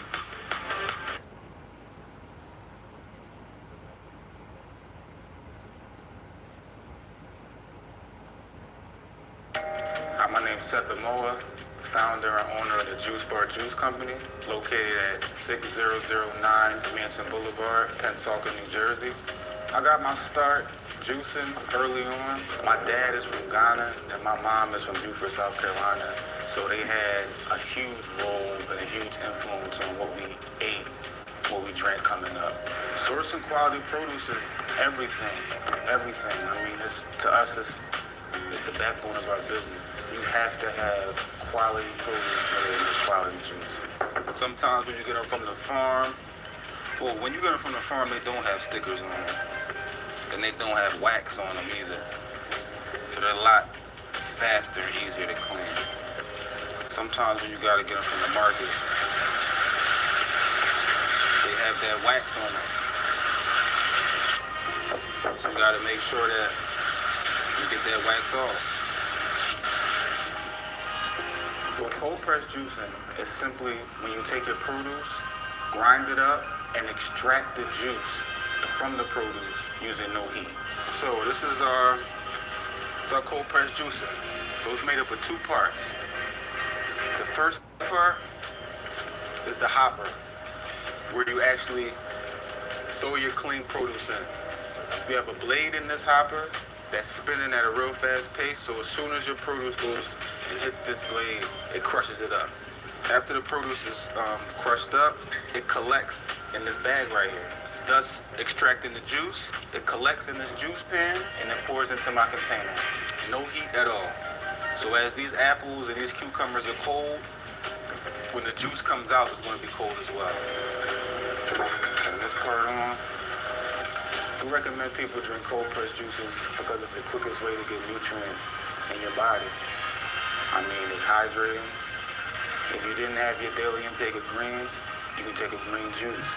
If you're feeling like you got a little scratch at the back of your throat, you can take a ginger shot.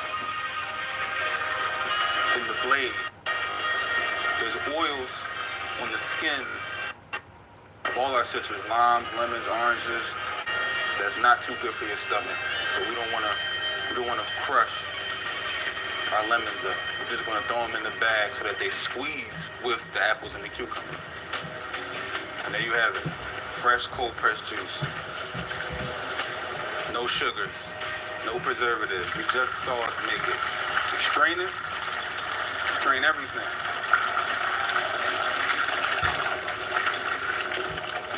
Most important part, we taste it.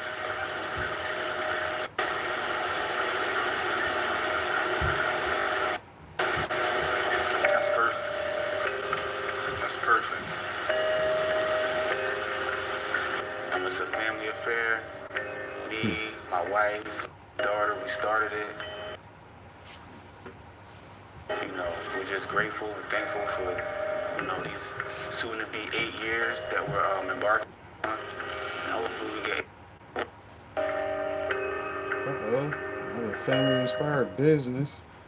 What up, Mr. Gander? I gave you a shout out at the beginning of the live, so go back and rewind that so you can know that I wasn't lying to you. But anyways, how you doing? Good to see you. I seen you was live, but you know, it was time for me to go in. So, you know, respectfully, like I said hi to you because I was seeing who was live before I went in. But good to see that you came through after you got done, or you're probably on your phone networking. Either way, good to see you. Father, I hit that blunt. I'm going to see the Father. Damn, Earth was cool. Oh, this gas 93 octane. God, take me now. Hey, Cooler, he got another one sparked already. He being unreasonable. This beyond me if he think I'm finna hit that blunt again. Heavens, no, I'm high, bucko. I'm puzzled. I'm finna give it right back to him and tell him I hit it 10 times already. I'm finna call 911 and report an attempted murder. He keep passing me blunts. He think we in a relay race. What a bummer. I'm finna put this out, and if he asks why, I'm gonna tell him I'm allergic to marijuana.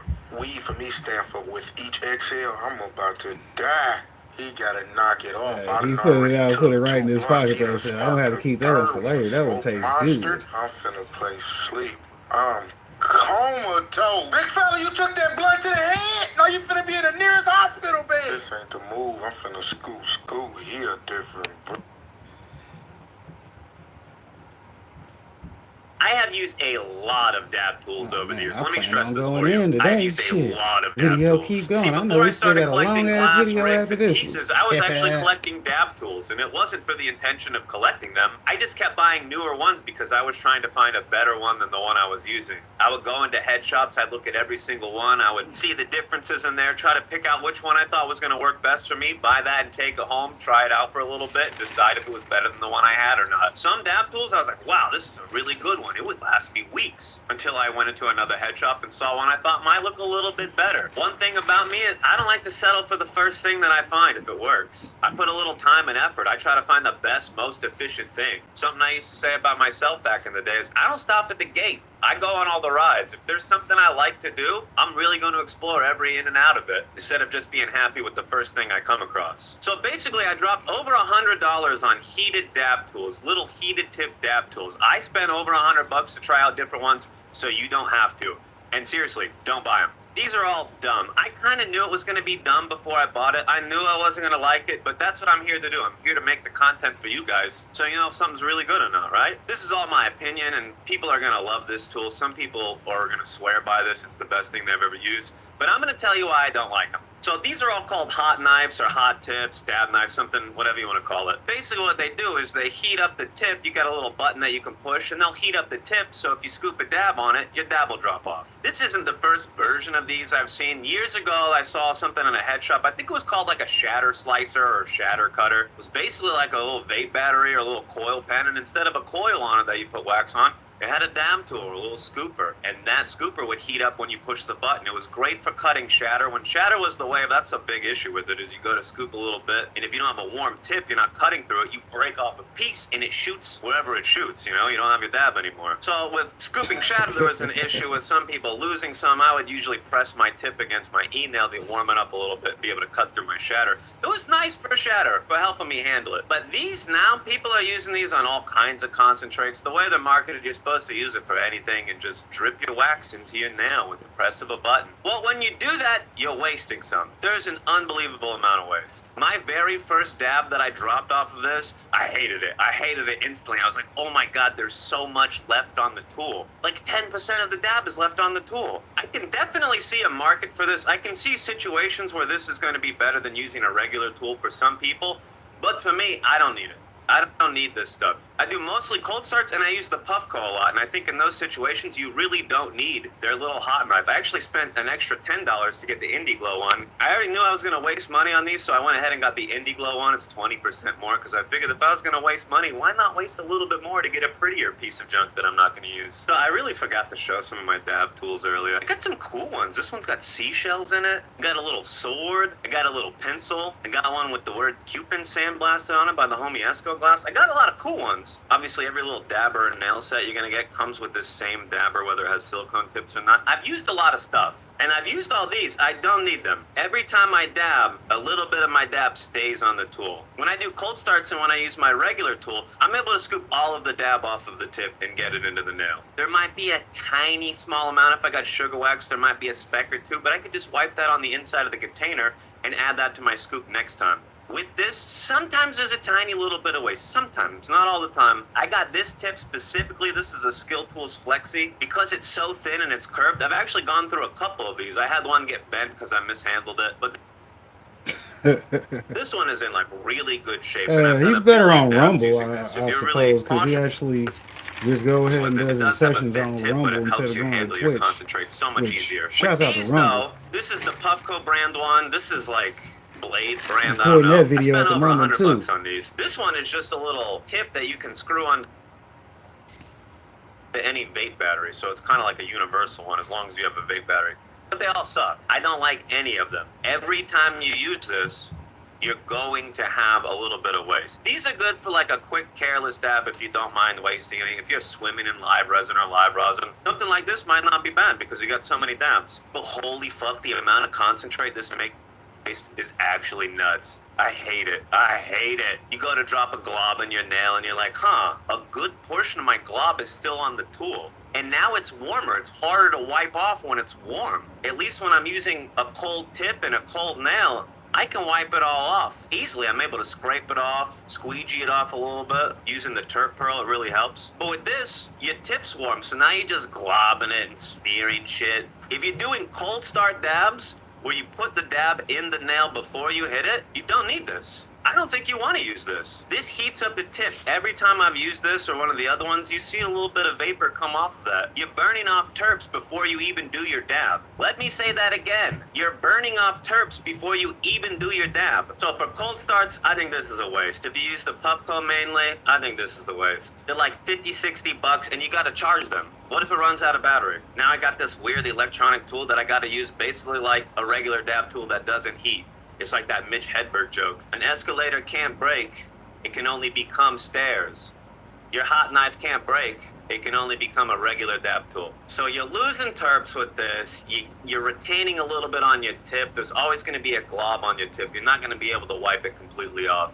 You're supposed to just let it drip off, but it doesn't all drip off, some of it stays. I can see where if you're not using like a regular banger, if you're not doing a cold start, if you're dropping a big glob on something like a terp slurper maybe, if you're doing a hot start dab, if you gotta get your dab off quickly, this might come in handy. Because yeah, I press the button for 2 seconds and my dab drops off, whatever. But I lost some terps, some of my dab stayed on the tip. I don't know. But let me know if you tried these little hot knives, these little heated dab tools. Do you like them? I'm seeing them all over. I get asked about them all the time. But in my opinion, I don't like them. I think they're a waste. I mostly do cold starts. I mostly do e-rig dabs. And I think specifically for that type of situation, you do not need this. This is just a waste of money. You don't need any of the cheap alternatives or the cheap knockoffs. They work just as good, which is shittily, but they work. So the heated tips, they might be good for some people, certain situations. If you're constantly getting shatter or certain consistencies, maybe something like this is ideal for you.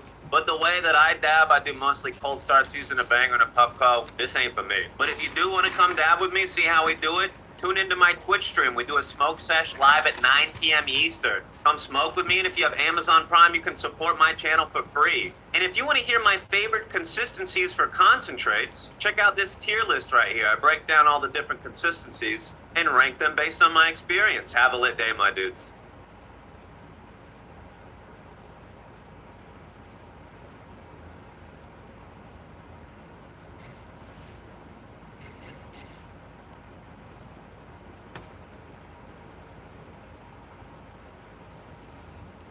Everybody in New York was calling to get down with Mr. Nice Guy. We met all kinds of customers, like this guy here. He's what we call an enhancement smoker, because he thinks that marijuana makes every activity that much better. Casa su casa. Absurd. You're Scarface, right? Yeah. I love Al Pacino, man. Did you ever see Son of a Woman? Yup. You ever seen Son of a Woman on weed? That's the way to see it, man. It's just whack. $60, yo. Cool, man. I got it. Did you ever see the back of a $20 bill, man? No, I don't know, yo. Did you ever see the back of a $20 bill on weed? Oh, there's some weird shit in there, man. There's a dude sitting in the bushes, man. Does he have a gun? I don't know, man. I don't know. What? Red team go. Red team go. It's just some weird shit, man. Man, you're fucking crazy, yo. Oh, it's cool. Thanks, man. Hey, yo, wait. Dude, I'm gonna check out the stars later. It's really trippy. Especially on weed, man.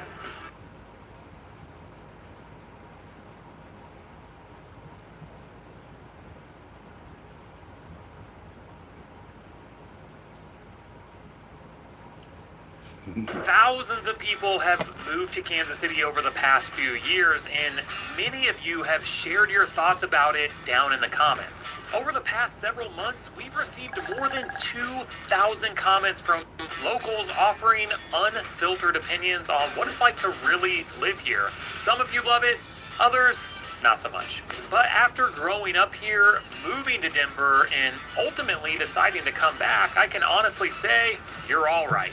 I'm Kyle, your Kansas City realtor and insider, and in this video, I'm going to share what Kansas City residents are saying about living here in 2025. Now, before we get into some of the challenges that locals are talking about, let's look at what makes Kansas City so special. Kicking things off with what I think is one of the biggest draws to Kansas City right now, our sports and entertainment scene. And I'm not just talking about the Chiefs, although, let's be real, we're living through the golden era with Patrick Mahomes and company bringing not one, but multiple Super Bowl trophies to Kansas City. Now, this is something I couldn't have imagined growing up as a lifelong Chiefs fan. Speaking of growing up, I moved to Denver for a while and somehow remained a Chiefs fan despite the best efforts of my Broncos-loving friends. Then in 2020, I chose to come back, and I can tell you firsthand, the energy around our sports teams is absolutely unreal. The Chiefs have completely transformed the vibe of this city. Games at Arrowhead have always been electric, but today, it's on a whole nother level. But one thing that stayed constant is some of the best tailgating in the entire country. A Chiefs tailgate is something I believe every warm-blooded American should experience, whether you're a fan of the game or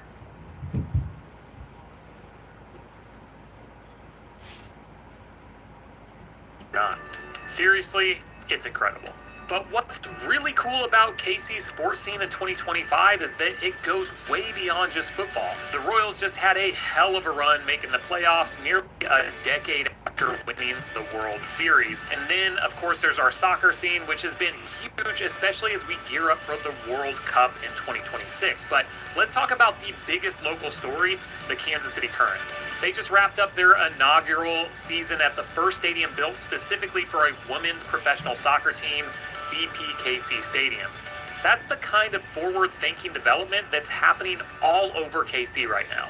But that's not all. We love our basketball around here, even though we don't have a pro team yet. The Power and Light District and T-Mobile Center host the Big 12 tournament every year. And speaking of pro teams, there has been a lot of talk recently about bringing a WNBA team to KC, an idea that Patrick Mahomes has been vocal and supportive of. I personally think it would be a huge win for downtown sports scene. So as you can see, sports are deeply woven into the Kansas City culture. And I get asked by a lot of you if you have to be a sports fan to enjoy living here. And honestly, you don't. But I will say this, there's something pretty special about... Now, we all know why Kansas City won't get a female basketball team. Hell, don't nobody go watch females play basketball. Quit playing. Hell. I mean, there might be a higher demand for female basketball right now, but that's not going to last because you look at the business model.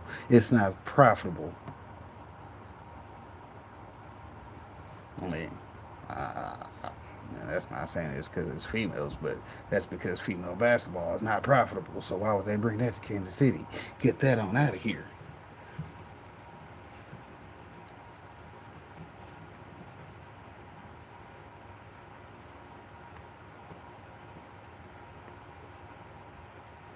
Of course, now it's back. Roll it, can I keep rolling? Everybody get your mother roll on. Hey, I already done rolled up 2 blunts, but hell, I might have to smoke another one. This was a longer video. I said that, shout out to the video squad. Hell, replay gang gonna enjoy this one.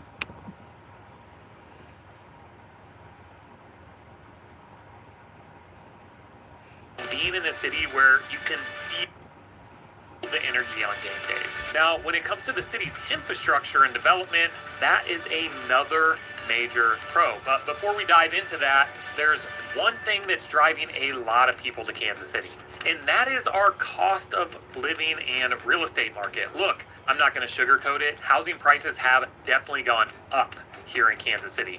Our median home price has jumped to around $305,000, and we've seen some crazy property tax increases, especially in Jackson County. But here's the thing. When I talk to those of you moving here from places like California and Denver, my old home, or any coastal area, you're all blown away by what you can get for your money here. Let me give you a real example. I just helped a client relocate their family, their in-laws, and a couple of their friends here from California, and they were able to get a 4-bedroom home in a great school district for what they were paying for a small 2-bedroom condo back in LA. That's not unusual. I see this all the time with people moving here from coastal cities. Now, one thing that's really interesting about Kansas City's housing market in 2025 is how different the values can be depending on which side of the state line you're on. If you're looking at Johnson County on the Kansas side, especially in places like Overland Park, you're going to see the median home prices closer to that $450,000 mark. But then you have areas like Raytown or Independence on the Missouri side where you can still find homes in the $200,000 range. Joking aside, a home that you can get here in the $200,000 would go for $500,000 or more in the Denver metro. It's crazy. The overall cost of living here is another huge plus. I always tell my clients, not just about the house payment, it's about your whole monthly budget. Groceries here are about 4% below the national average. Gas prices tend to be lower than in most major cities, and entertainment costs are reasonable. Yes, utilities can be a bit high, especially with our weather extremes, but overall, your dollar just goes further here. One thing I should mention, though, is that while housing costs are lower here, we're seeing some challenges with property taxes, which we will discuss in a bit. But even with those tax increases, when you look at the big picture, Kansas City still offers incredible value. Where else can you find a major metropolitan area with professional sports, world-class arts and culture, and an amazing food scene, and still be able to buy a nice home in a good neighborhood for under $300,000? It's one of the main reasons we're seeing so many of you choose to move here in 2025. Now, before I head into the major cons, such as these tax increases that I've mentioned and a lot of you have commented about, let's talk about the city's infrastructure and development. Now, I've got to tell you, having lived in Denver and traveled to places like LA and Chicago, one of the things that I really appreciate most about Kansas City is how manageable it is to get around. Now, I know what you're thinking, Kyle. I see all this construction everywhere, especially with the streetcar extension, and you're right. We do have a lot of development happening right now and in 2025 and beyond. But here's the thing, even with all the construction and growth, your average commute time is still only about 22 minutes. Compare that to places like LA, where you might spend 2 hours or more just trying to get to work. That's unreal. Now, one thing that really gets me excited, and I actually talk about it a lot on this channel, is all of the development happening across the metro. We just opened our new airport in 2023, which was the catalyst to more investment here in KC. Think about it. We would have never hosted the draft, and we would not be hosting the World Cup had we not opened that new airport. Then we're seeing a huge transformation downtown with projects like the South Loop Park over the downtown loop that will be an absolute game changer for the business district and the crossroads. The streetcar extension opens this year and will connect downtown all the way to UMKC and the Country Club Plaza. For a city with very little public transportation, that is a huge deal. Yes, construction is a pain right now, but the end result is going to be worth it. One thing I especially want to highlight is our healthcare infrastructure. Children's Mercy Hospital is absolutely world class. We're talking about one of the top pediatric hospitals in the country right here in Kansas City. And it's not just Children's Mercy. We've also got KP Med Center, St. Luke's, and several other major healthcare systems that give us really solid medical infrastructure across the metro. Another really cool thing about Kansas City's infrastructure is how it supports this mix of urban and suburban life. You can live in a suburb like Overland Park or Liberty and still be downtown in 20 to 25 minutes. Try doing that in LA or Houston. And let me tell you about something that often gets overlooked: our internet infrastructure. Kansas City was one of the first cities to get Google Fiber, and that pushed all our internet providers to step up their game.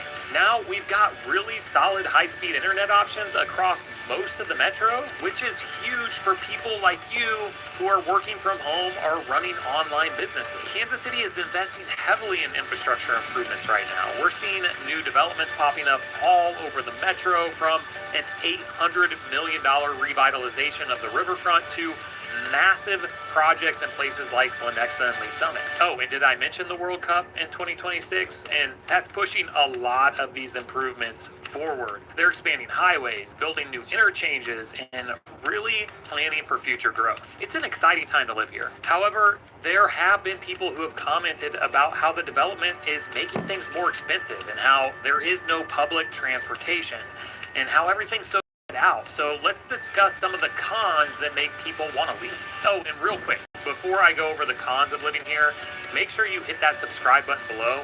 I can guarantee you that watching our videos will save you a ton of time on research if you're considering moving here or just want to stay up to date with all that's happening around KC. And it also helps us get the word out to more people.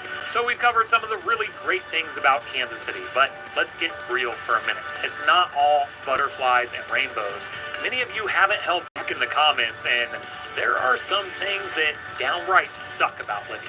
Now, one con that we've already highlighted a couple of times, it's been a huge topic of conversation lately, is the property taxes and hidden costs here in Kansas City. Look, I still maintain that Kansas City is more affordable than a lot of major cities. I mean, I moved back here from Denver where the median home price is pushing $600,000. But there are some financial challenges that you need to be aware of, and the biggest one right now is the property taxes. Personally, my own property taxes jumped 120% in just 2 years, and I'm not alone. This is happening all across Jackson County. The county was even ordered to roll back 2023 assessments last year, but that order ultimately was dismissed by the courts. Property taxes went up by an average of 30% across the board in Jackson County. It's left many people wondering if they can still afford their home, and it's not good. So the point is this: when you're looking to purchase a home, make sure you factor in that property tax from the previous year, that it may not reflect what your actual taxes will be. Another thing that really trips people up when they move here is the whole state line situation with taxes. If you live in Kansas City, Missouri, you're going to pay an extra 1% earnings tax. That might not sound like much, but trust me, it adds up fast. But what if you live in Kansas but work in KC? Too bad. You still got to pay if you work or live within the city limits. The tax situation gets even more complicated if you live in one state and work in another. I always tell my clients to really think about this before they decide which side of the state line they want to live on. If you work in Missouri but live in Kansas or vice versa, you're potentially looking at filing taxes in both states. It's not a deal breaker, but it's definitely something you want to plan. What up, Game Pro? Good to see you. How you doing? I know you go check out the homie daily because he be posting like a motherfucker you're looking at some of the highest property taxes in the metro. I just helped someone move here from California who was shocked when they saw their tax estimate. Now, the house that they bought here would have cost $1.5 million in California, but we're talking about median tax payments around $3,800 a year in Johnson County, and that's actually on the low side. The trade-off is you get some of the best schools in the metro, but it's definitely something you need to factor into your budget. Another thing that gets mentioned by many of you in the comments is the gentrification, especially in areas like Crossroads and the River Market. I remember when you could get a loft downtown for under $200,000. Oh, the good old days. We're seeing whole neighborhoods transform, and while that's bringing in new amenities and development, it's also driving up costs for longtime residents. Now, I do see a lot of the comments about the cost of living here, and I totally get it. These rising taxes and costs can be frustrating. But the reality is, when you compare Kansas City to many other metro areas, it's still way more affordable. I know it doesn't always feel that way when you're dealing with rising property taxes and costs, but overall, the cost of living here is still much lower than it is in cities like Denver, Chicago, parts of California, Florida, or Texas even, where they have sky-high property taxes. All right, so we've talked about how our infrastructure is a big pro. Every rose has its thorn, and when it comes to transportation, well, let's just say we've got some room for improvement. Starting with our public transportation, or lack thereof. Look, I'm all for the streetcar downtown and the extension up north to the riverfront. It's an awesome project that's going to make a world of difference in Kansas City. It's going to be amazing. But we're still a long way from being able to hop on a train and get across town. The reality is, unless you live or work along that route, you're going to need a car to get around Kansas City. A bus system exists, but it's not exactly winning any awards for convenience or coverage.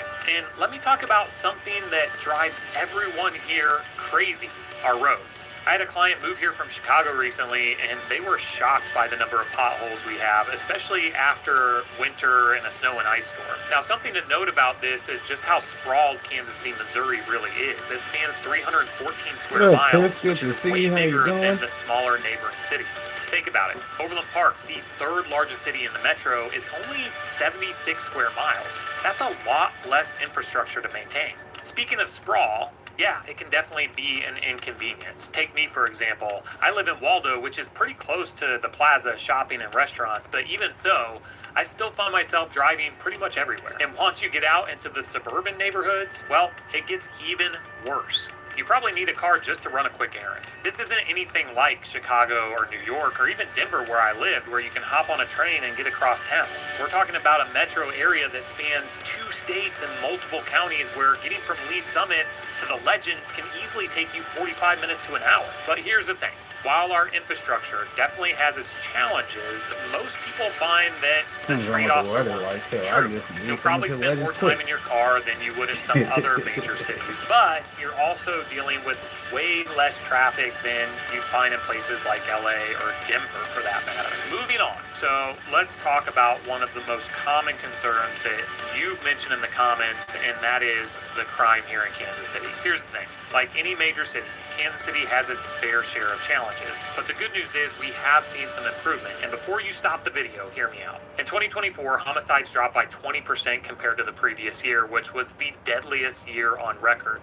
That's the lowest number we've seen since 2019. KCPD has been taking action, including adding a 3rd assault squad to tackle violent crime more effectively, and they're continuing their Save KC plan to lower gun violence. It's all part of the push to make the city safer. But let's be real for a second. Crime is still something people are concerned about and dealing with on a daily basis. I've seen a lot of comments from you about how crime is holding the city back, especially with all the new attractions and development that we have coming. One comment even pointed out how historically crime here has been tied to the city's roots, whether it's the mafia or the Pendergast machine, and how that impacts things today. It is for sure a deep-rooted issue, and I won't sugarcoat it. Property crime is still a problem. Businesses in areas like the River Market and the Crossroads are being broken into on a regular basis, and the businesses are feeling it. The mayor just introduced a grant to help them recover, but a few $1,000s in grants can only go so far when crime continues to impact local business. Here's the thing though, while crime is still an issue, there's a lot happening to turn things around in the city. I think we're making strides and the numbers are moving in the right direction. But for those of you who are concerned, trust me, I get it. Crime in a city can really affect your quality of life, and it's something that needs to be addressed head on. And that's why, if you're thinking of moving here, it's so important to understand the areas that are seeing improvement and those that still have some work to do. Either way, Kansas City is evolving, and while there's still a ways to go, I think the progress we're seeing is definitely encouraging. Before we wrap up, let's talk about something that affects all of us in the Kansas City metro, this whole Kansas versus Missouri thing. It's a rivalry that's been around for a while, but it's starting to change in some interesting ways. For years, both states were in a race to lure businesses across the state line, offering incentives that didn't really benefit the region as a whole. Actually, more recently, this has been happening with the Chiefs and the Royals, with Kansas trying to poach them over their side of the state line, but I digress. In 2019, both governors did agree to put a stop to the poaching and focus on regional growth. Since then, economic development efforts have been more collaborative, with both sides recognizing that they depend on each other. For example, nearly a quarter of Missouri's GDP and more than a third of Kansas's comes from the Kansas City metro. Both states rely on the success of the region to drive their economies forward. It is interesting, though, this divide still impacts everything from taxes to how communities grow. Just last week, I had a client who was determined to stay on the Kansas side because of the schools, while another family preferred Missouri for the older, more established neighborhoods and character. Even with all the efforts to work together, the divide is still alive and well, and it's something you'll see when you start looking into where to live. But let's talk about something that's really booming in our region. In suburbs like Overland Park, Lee Summit, and Lenexa are attracting people for their great schools, new homes, and overall quality of life. The suburbs are definitely thriving right now with all that's going on. Still, one thing that impacts both sides of the state line: rising costs. Property taxes are on the rise, and if you're working in Kansas City, Missouri, the 1% earnings tax is definitely something to factor in when choosing where to live. What's exciting, though, is that Kansas City is evolving, and people are really proud of where the city is heading. Our sports team is thriving, and there's major development happening downtown and in places like the Power and Light District and the Crossroads. Everyone's rallying behind the region, and it's clear we're becoming a city that's not just about state line, but about the Kansas City metro as a whole. Whether you're in Lee Summit or Prairie Village or the Crossroads, the reality is that Kansas City is growing, and while it has its challenges, the future is looking bright for the entire metro. So there you have it, the real story based on your comments about living in Kansas City in 2025. I've lived in other cities and helped hundreds of families move here, and while Kansas City isn't perfect, there's something truly special about what's happening right now. Whether it's the value compared to other cities, our world-class sports scene, or just that unique Kansas City charm, this place has a way of surprising people. My advice: don't just take my word for it. Come visit different neighborhoods, experience a Chiefs game day, try our barbecue, and really get a feel for life here. Every area has its own personality, and finding the right fit is key. The good news is, my team and I can help. We've helped people like you buy, sell, relocate, and invest in Kansas City, and we'd love to show you around and answer any questions you have. Just shoot us an email at info@movingtokc.net. Now, before you go, check out this next video right here. It's a complete guide to all the major developments that you need to know about coming to the Kansas City metro, and you're not going to want to miss it. Thanks for watching, and we'll see you on the next video.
I'm gonna go check out High Desert Exotic every Friday and Sunday. If you don't know what time, go ask them. It's mountain time. I'll get back to y'all on Saturday and Sunday. Y'all have a good night.